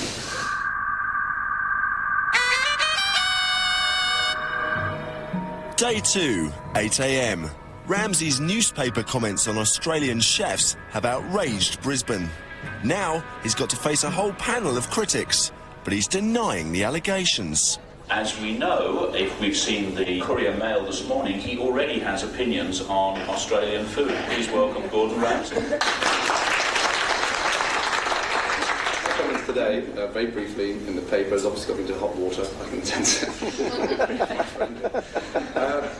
I was asked about Australians in London, not how do I feel about Australian food. A little bit unfair, having been here 45 minutes with the journalist ramming a microphone. But Ramsay's found an enemy on the panel, ex-rock writer turned foodie, Cherry Ripe. Within 15 minutes he was running off at the mouth about Australian food before he'd even put a mouthful in his mouth. We certainly have plenty of people who can cook and some of the most exciting and innovative food in the world, but no, Gordon felt that he could comment on it before he'd ever tasted it. That javelin thrower through there, the Fatima Whitbread Aussie rules, OK. She's just trying to provoke a reaction. She wants a flare-up because I know it's going to hit the papers, and she already told me how detrimental I was to Australian chefs in the newspaper today. The same afternoon, Ramsay's first cooking demonstration. This is Hector's real test of the trip, but at least everything is ready. Come on, big man. We've got to go. We've got to question it, Dave, and not now, yeah? Because 10 minutes' time we're going to look fucking stupid. However, it's also Ramsay's opportunity to try and humiliate Cherry Ripe. Good afternoon and welcome. Turn that phone off straight away. Thank you. Was that Cherry? No. No. But it was on. Yeah, that's it. In Gordon's cooking demonstration class, he obviously had latched on to my name, which, you know, I've lived with for long enough. I'm a big girl, I can take it. Ramsay's found out that Cherry Ripe's name is also that of an Aussie chocolate bar, and he's planning further public torment. Nice to see you, Cherry. How much did it cost you for that name? What is your real name? Bullshit. I've got a present for her. Look.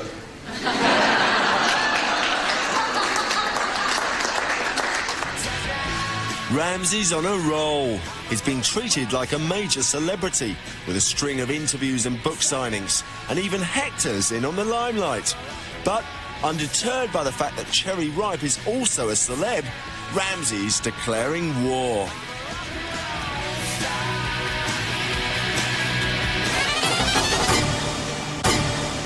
The evening of day 2. Anyone who's anyone in Brisbane has gathered for the Queensland Mud Crab Festival.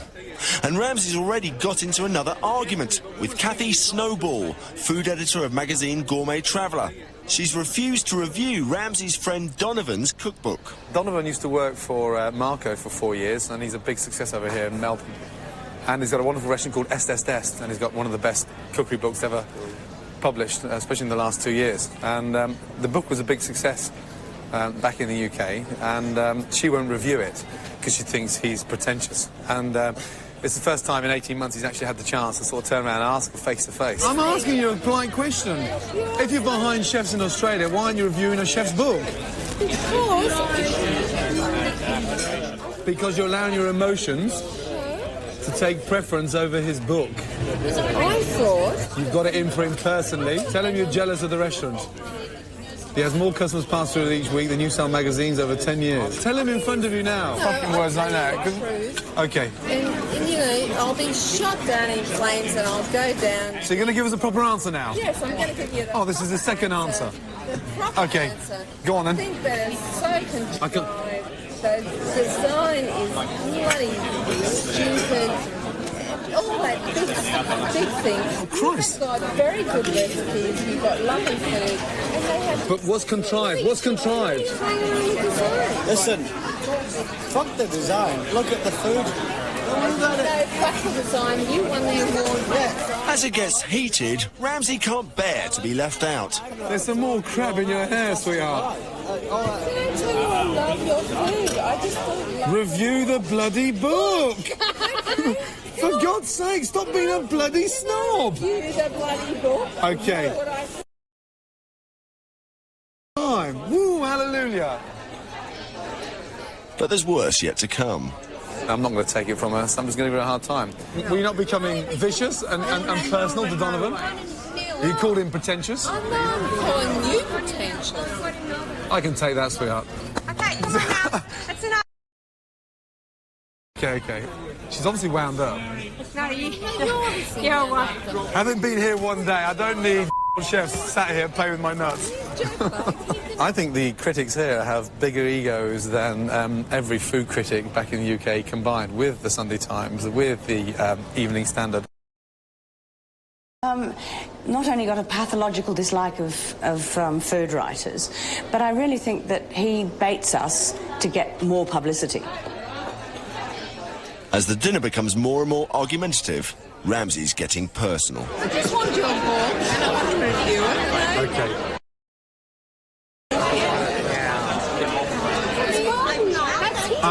That's the way that he is. That's why he's so fucking famous. No. He's a shithead. He's supposed to be nice to you. He's not going to be nice to you just to get good product. I may stay for that. Send me a bloody book, darling. I thought you said you got it, you were about to review it. No one has sent me your book. I'd pay you money to slate it, you know that. No one has sent me your book. It has not turned up on my desk. Can I ask one request before we close the conversation? Yes. Throughout my demonstration tomorrow, there's no swearing. It puts me off when I'm trying to demonstrate. Day 3, and off to Sydney. Oh, shit. Too much money, not enough sense. Yeah, that's fine. That's champagne, but the shoe bag, come on. Ramsay's straight off the plane and into a shoot to promote his book with famous photographer Jeff Lung. Still jet-lagged and having spent a hectic weekend in Brisbane, Ramsay's set for another spate with a critic. And he's found his match in Sue Fairley Cunningham. they start to argue about an Australian chef that Sue says Ramsay wouldn't let into his restaurant. Bullshit. I mean, I haven't got a clue what you're on about. Because, I mean, so you sent me a fax. No, I didn't send you a fax. So who made the point of contact? One of your friends rang you and they said, you just said you didn't have room. Well, tell me who it is and I'll tell you whether it's true or not. Because I haven't got no recollection of that at all. Who's the chef? Neil Perry. The man with the ponytail? I can't remember that. It's a pity. Someone said, I don't give a flying fuck. That wasn't very fair. That does not sound like me. Although Ramsay denied knowledge of the incident to Sue Fairley-Cunningham's face, the truth is a bit closer to the bone. The place was completely full. So I said, is that the Australian chef with the long ponytail? He said, yeah, that's right, that's him. I said, tell him to fuck off. Sorry. So why didn't you tell her the truth? Why did I tell her the truth? She knows the truth, I'll wink to her. She knows the truth. I just don't like. I just don't like being put over a barrel like that. She's talking out of a bloody pinstripe ring piece. Will Ramsay get his revenge on the food critics? And amidst the pressure of his book tour, how can he cope with a female stalker? But will the stress of misbehaving take its toll? And who's the guy that the bad boy of cooking really has it in for? Christ, I was pissed, I tell you. Ramsay's whirlwind tour of Australia continues. The thing that intimidates me is that kind of feeling that, 12,500 miles away from your hometown, that you're just as popular over here as you are back in the UK. Popular? With 80 interviews in 7 days, Ramsay's making quite an impression. Gordon Ramsay, nice to have you. Don't give a fig. But can he hold it down?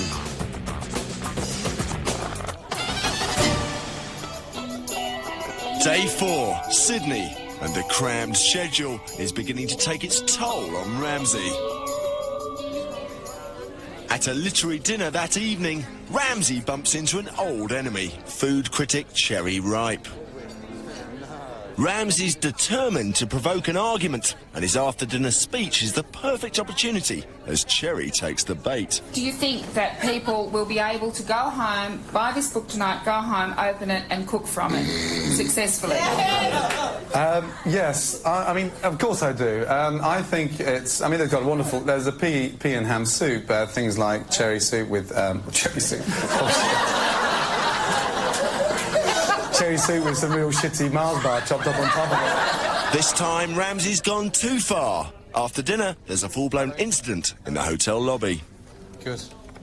He was sitting around a table with about 6 or 8 other people, and there was a spare seat next to him, so I said, do you mind if I sit down? I've been leaving you messages all day. I just want to confirm these 2 quotes. And he denied having said the first one, and I was asked to leave before I could confirm the second one.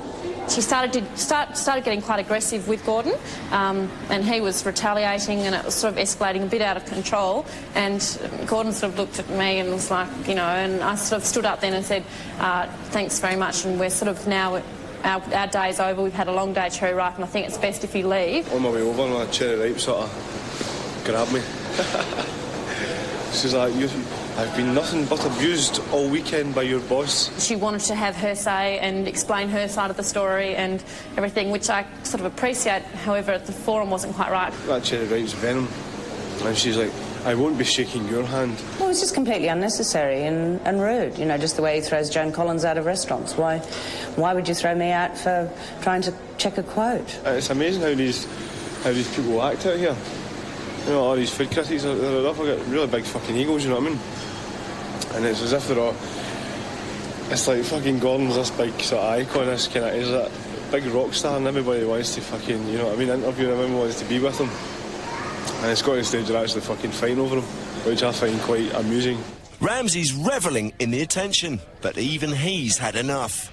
If I get there tonight and Cherry Ripe's there, I'm going to say to the organiser, either she goes or I go. I'm not going to sit there and watch. Then I'll ring Sue then. I'll ring her and tell her that. Yeah. Okay? If she's there, I'm going. Day 5, Melbourne, and the tour's taken an unexpected twist. It's emerged that Ramsay's being followed round Australia by a stalker, and she's trailed him to his hotel. She's been phoning him at all hours, and Ramsay's beginning to get scared. Jesus Christ. It's a bit of an eerie feeling, really. It's just not a nice feeling.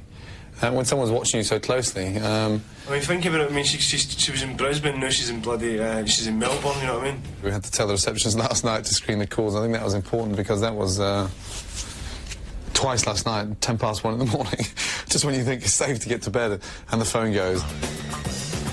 The news has even hit the papers. Okay, I was all getting a bit too much, this. Do you feel like you're a real celeb now you've got a stalker? I don't feel a real celeb at all, no. I actually feel quite concerned, really. 10 to 2 this morning, 11:30 at night whilst in the bar having a quick bite to eat and a drink with some friends. I'm actually glad we're on that 6 o'clock flight tomorrow morning.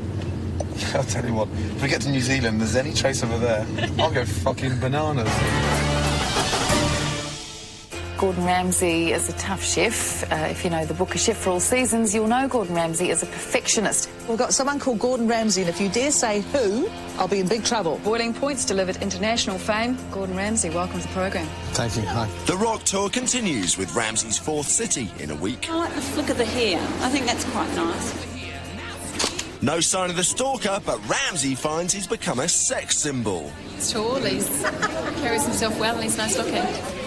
Fans are following him to every gig.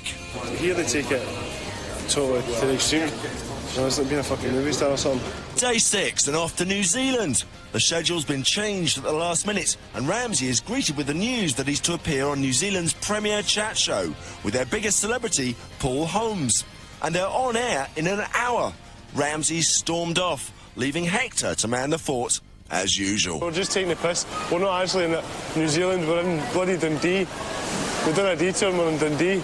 That's why, hence the weather. Anyway, it's 1 o'clock in the afternoon. Seemingly what they're going to do now is they've changed it, so we need to go to the studio, film at 2:30, pre-record it for tonight to go live at 7. Where's Gordon gone? And Gordon's gone to the hotel, very pissed off. Hector's getting nervous, and he's worried about being Ramsay'd. I wouldn't be surprised if he goes fucking mad, because, I mean, what the fuck is this shit, man? The ingredients aren't right, and time's running out. Well, in a moment for you, you will like this. Gordon Ramsay, rude, aggressive, savage on his staff, brilliant in the kitchen. Gordon Ramsay is next. Hector's managed to replace sea bass with salmon, and he's off the hook. His boss, Ramsay, arrives just before Kiwi mega-celebrity Paul Holmes. With 5 minutes to go before they're on air, Ramsay's getting the star treatment from his host, who's even doing his makeup. Great result at rugby last weekend. Although I don't think it'll be that easy this Saturday against the Springboks. Don't you? No. Well, you know, you're a pom. What would we fucking know? Holmes and Ramsay seem to be getting along famously, and the banter bodes well. So, look at this. Here we are at Cafe Vinoteca. Those are funny names, don't they? The, you know, places that are selling food and stuff to do with that. And look, specially made chef's jacket. Over here is my new friend, Gordon Ramsay. Let me introduce you to people around here.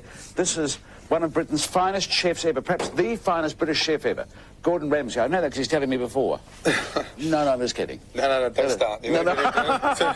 And don't start. Bars to the sign, aren't they? Cloth. They are. I tell kids to fuck off now if they come up to me with a T-shirt. Oh, no, don't. He is one of the highest rating current affairs host in New Zealand. So he's New Zealand's equivalent to Terry White, basically. And how long has the show been running? The show's been running now for about 10 years. 10 years. And he has been it. He's built it up from the start. Yeah. So he's a kind of, he looks a wee bit like Ronnie Corbett, kind of. He does look a bit like Ronnie Corbett. I think so. I think he does. It's that kind of character. Yeah. So now he's New Zealand's celebrity TV person. Day 7, Auckland. Ramsay's had a change of heart about Paul Holmes and has decided he doesn't like him. Though he hasn't seen the show, Ramsay's broadcasting his opinion to the New Zealand public. I know you've only been here for a day, but any thoughts on New Zealand cuisine? I'm not too impressed with Paul Holmes, put it that way. What, his cooking skills? Well, no both cuisine. really. You had a dodgy assistant last night, though, I'd have to say. Yeah, slightly dodgy. He looks a bit better now, out of his chef's jacket. Listen, it is great to have you here, though. It does sound more entertaining than Paul Holmes, that's for sure. We won't go there. That is until he bumps into Paul Holmes in the TVNZ makeup room. No, babe. He didn't see me. You're not? That is a tool. Fucking spammer. Best presenter in New Zealand.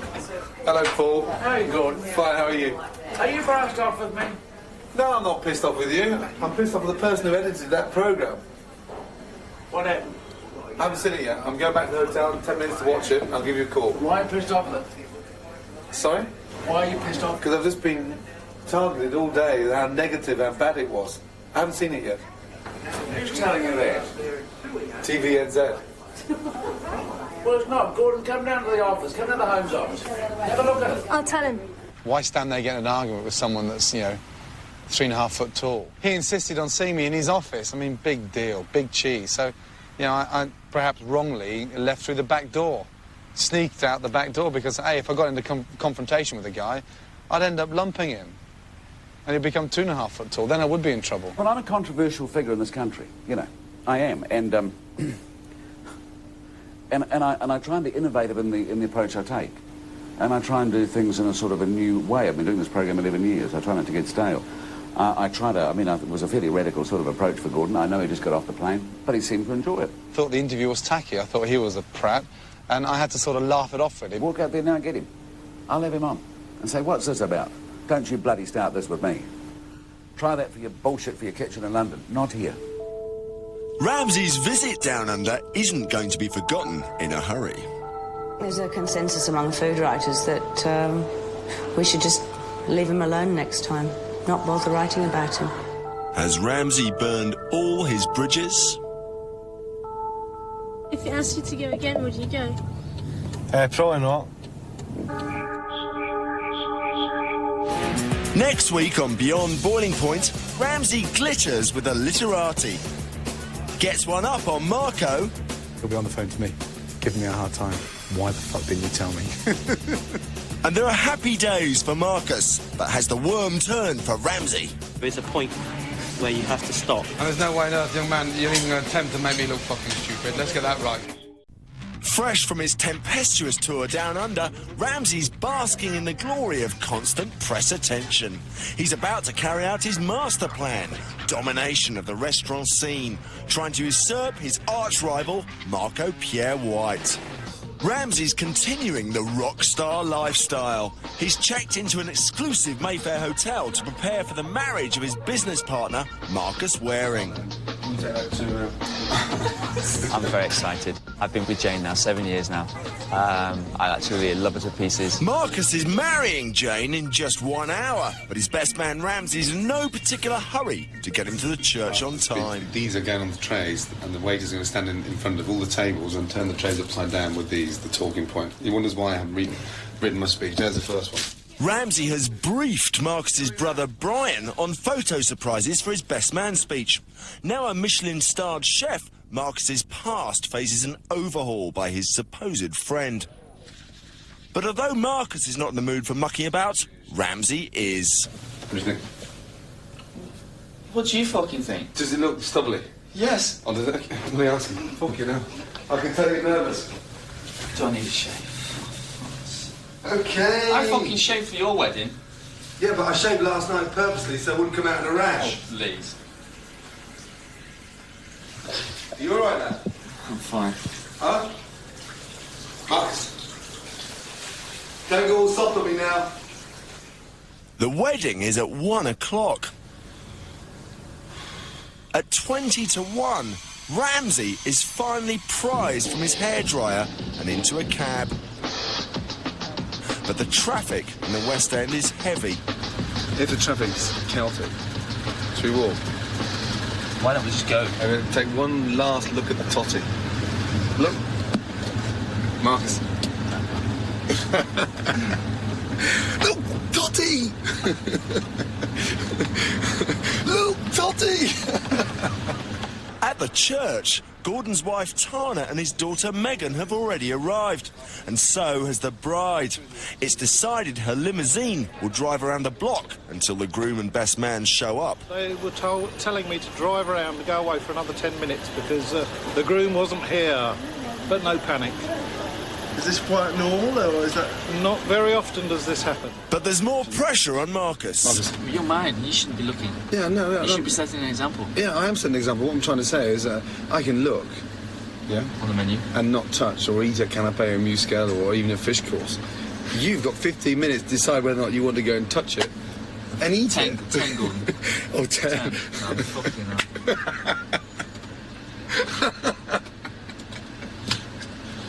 I'm so glad you find it so... It's more relaxing this way. It's not relaxing. It is. You get Do you realise what'll happen if I'm after the bride? Do you know the shit you're going to get for the rest of your life? There's no way on earth they'll ever allow that to happen. It's 10 to 1. What if Jane's driving down the road and she sees us running? But the bride's back, and everyone's at the church, except the groom and best man.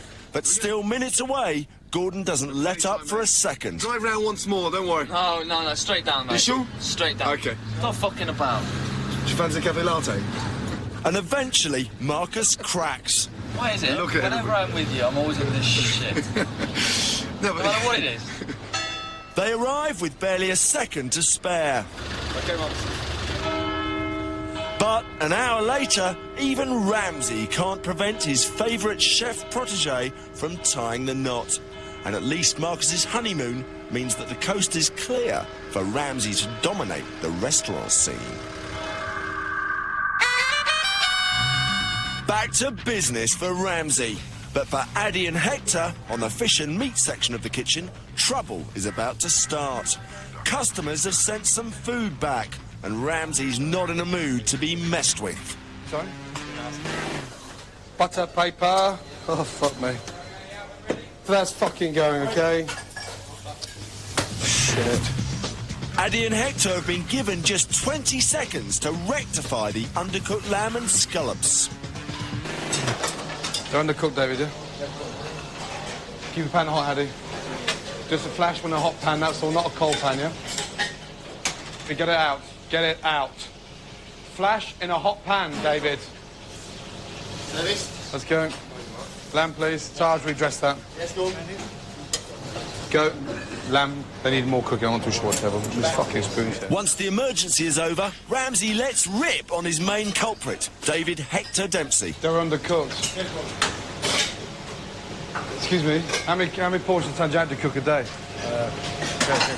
They're undercooked. Can you hurry up? The other table's gone, yeah? It's gone, the lamb sauce. One more lamb sauce. Put the pan on the fucking stove. The pan on the fucking stove.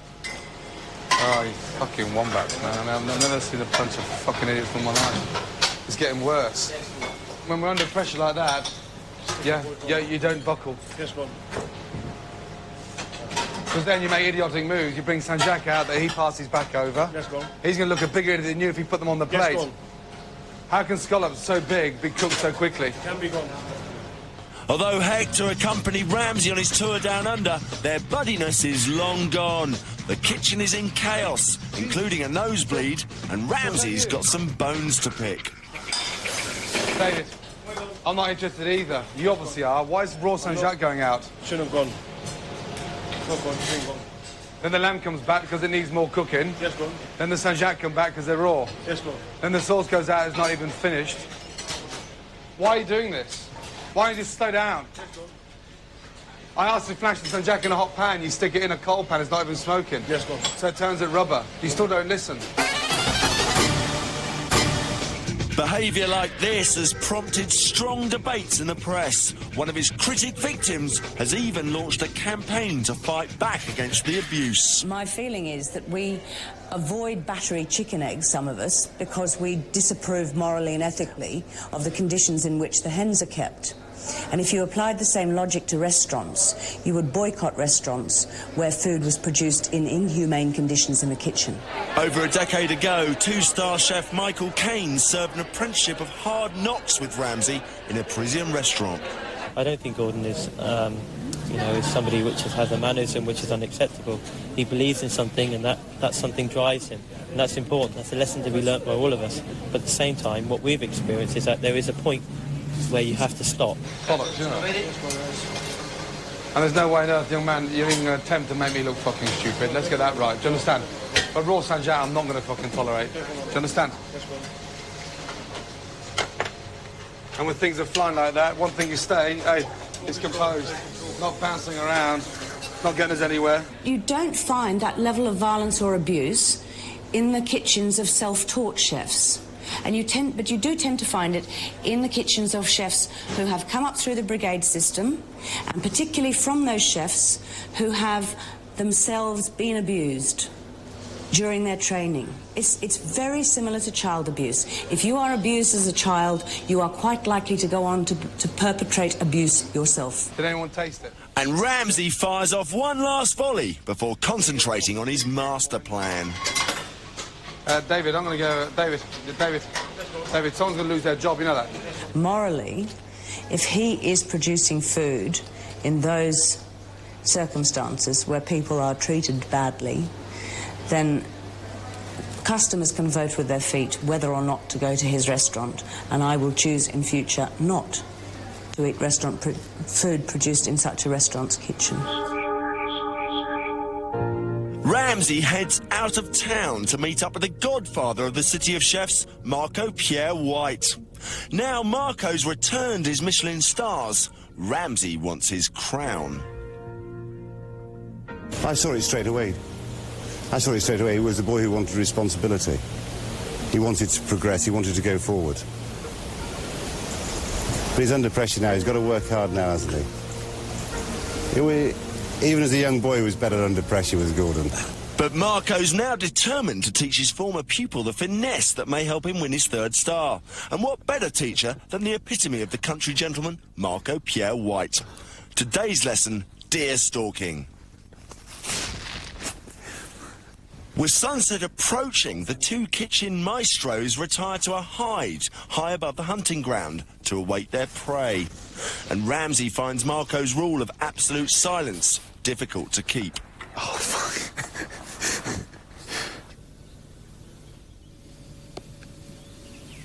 But soon, unused to the lack of activity, Ramsay succumbs to sleep, to the displeasure of his mentor. As dusk falls, bored after an hour spent up a tree and nothing doing, Marco remains determined to show his upstart ex-employee he's still boss. He closes for the kill.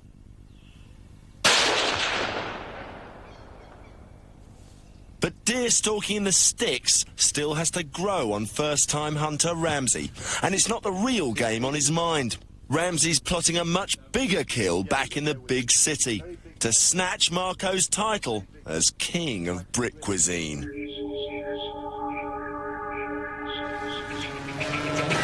Ramsay's temperament has driven him forward, but his temper has held him back. Standing here like a fucking idiot. So has he really got what it takes to be the next Marco Pierre-White?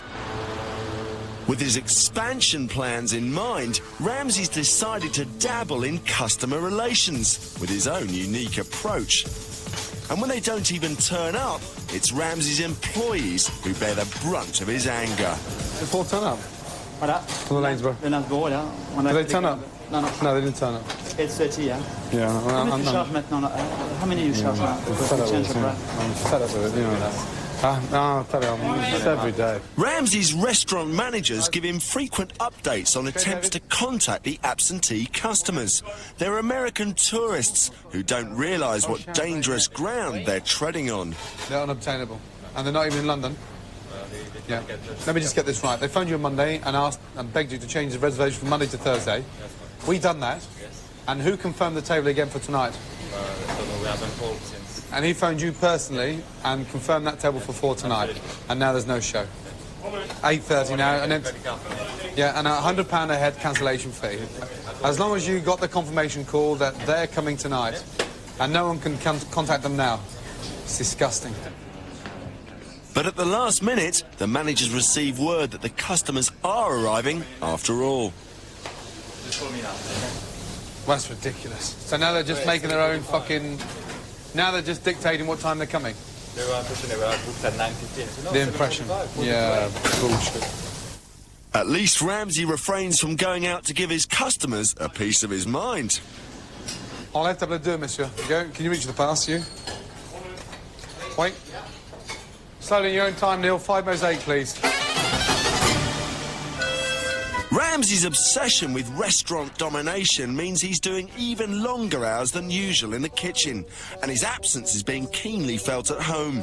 His wife Tana is left to care for their twins and 2-year-old Megan, who's proving that the apple doesn't fall far from the tree. Megan's missing Gordon terribly. She's just got to the age where she wants to be with Daddy all the time. And to be honest, she's been a real handful since he's been away, because all she's wanted is Daddy, Daddy, and where is he? Every time the phone rings, she leaps on it, and every time I've sort of wanted to go somewhere, she thinks I'm going to disappear with him.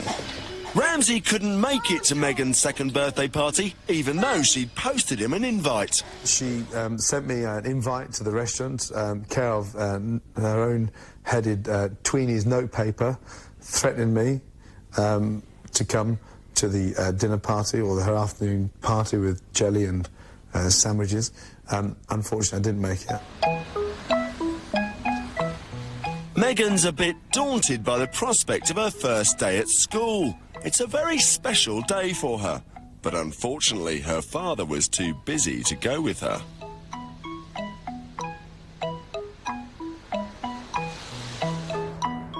Just 3 days later, Ramsay's home for the weekend, but Megan's school days have come to an abrupt end.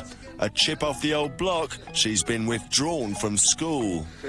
I can't believe she got kicked out of school. Megan's in my naughty books. She's been a naughty girl. She's been temporarily suspended from school. Surprise, surprise. Now, how embarrassing is that? It's cost £1,000 for 3 months, and she only spent 3 days there, so I'm glad to see she's following in her mother's footsteps, certainly not like her father. The Guildhall, London. In an attempt to raise his profile, Ramsay's accepted the invitation to oversee the cooking for the nation's famed literary elite at the Booker Prize. And it hasn't taken him long to find someone to Ramsay. Jesus Christ. Look, you can't even see straight with that hat over his fucking eyes. Just explain to shut the fuck up for 5 minutes. He's not going to be like that in service, is he? Hey, excuse me. Shh. Tana enters to take her seat with a literati, just as Ramsay corners his latest victim. Get his legs and we'll put him in the oven. Hey, how old are you, Joe? How old are you? How old are you? I'm fine. He looks like that, I was going to say twat, but that's not fair, from the Mother Pride advert. I didn't say twat, no? You know the man that bobbles down behind the van? Oh, that's why you wear it, you bald. Yeah. OK, now, got it now. He's got a fried egg on there. Service is underway, and Ramsay checks how fast the head chef thinks he can serve 500 guests their main course. We actually said 14, but I reckon 12. 12 minutes, 12 minutes. 500 covers, yeah. 12 minutes. Yeah. Now watching that fucking thing. Now we're timing it. They've got the food out on time, but Gordon's not even dressed. Bow tie? No. No, we don't need a blow tie now, do we? The last guest to arrive, as usual, Ramsay takes his seat among the authors and critics. In the kitchen, the clock is about to start. The target is 14 minutes to turn over 500 covers. The head chef, working under Ramsay's direction, is unimpressed with the service and nearing his own boiling point. We weren't fast enough. I wanted 14 minutes, it took me 14 minutes 50 seconds. So there'll be some ass kicking later. As the wine flows, Ramsay runs into an old enemy, Amy Grubb, a critic that he's banned from his restaurant. You have your favourites. Harper's and Queen's, an influential magazine. What you did? What about that article you wrote about me being that arrogant bastard that has... You were a complete... You thought I was a complete what? Did you say the word C? Yes. Jesus. I mean, I never slag you off. Gordon. Oh, you said I was an arrogant bastard. That upset me. But if his empire is to expand, Gordon must woo the critics back to his side. I didn't fight with you. No, but I was mean and horrible. I just banned you. Go and sit down. Banning's not fighting, is it? No. No. See? I think what you do is wonderful, dear. Teamwork. Congratulations. Will you excuse me while I run how for a pee? you made him into a proper person. Though the real Ramsay is never too far away. Boring old fart. Ramsay's now ready to start an empire to rival Marco Pierre-White's restaurants. He's devised a plan of attack on 4 separate fronts. New restaurants, more awards, a PR blitz and a new book. With a ghostwriter, of course. I'm going to dictate it to Ros Denny, then she'll put it on her screen and then she prints it out like this. All nice and neat. She corrects the spelling. There's a brilliant spell check on her PC. Then the recipes come back to me. I proof them. She goes and makes them. Then they get filed. With the writing sorted, it's sumptuous food photography next. We're absolutely thrilled to welcome Gordon Ramsay to our list. Then a charm offensive on the publishing company's sales force.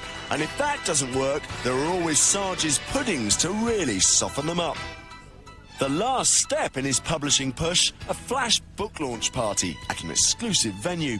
Ramsay's insisted on the right guest list, a smattering of chefs and lots of rock and rollers.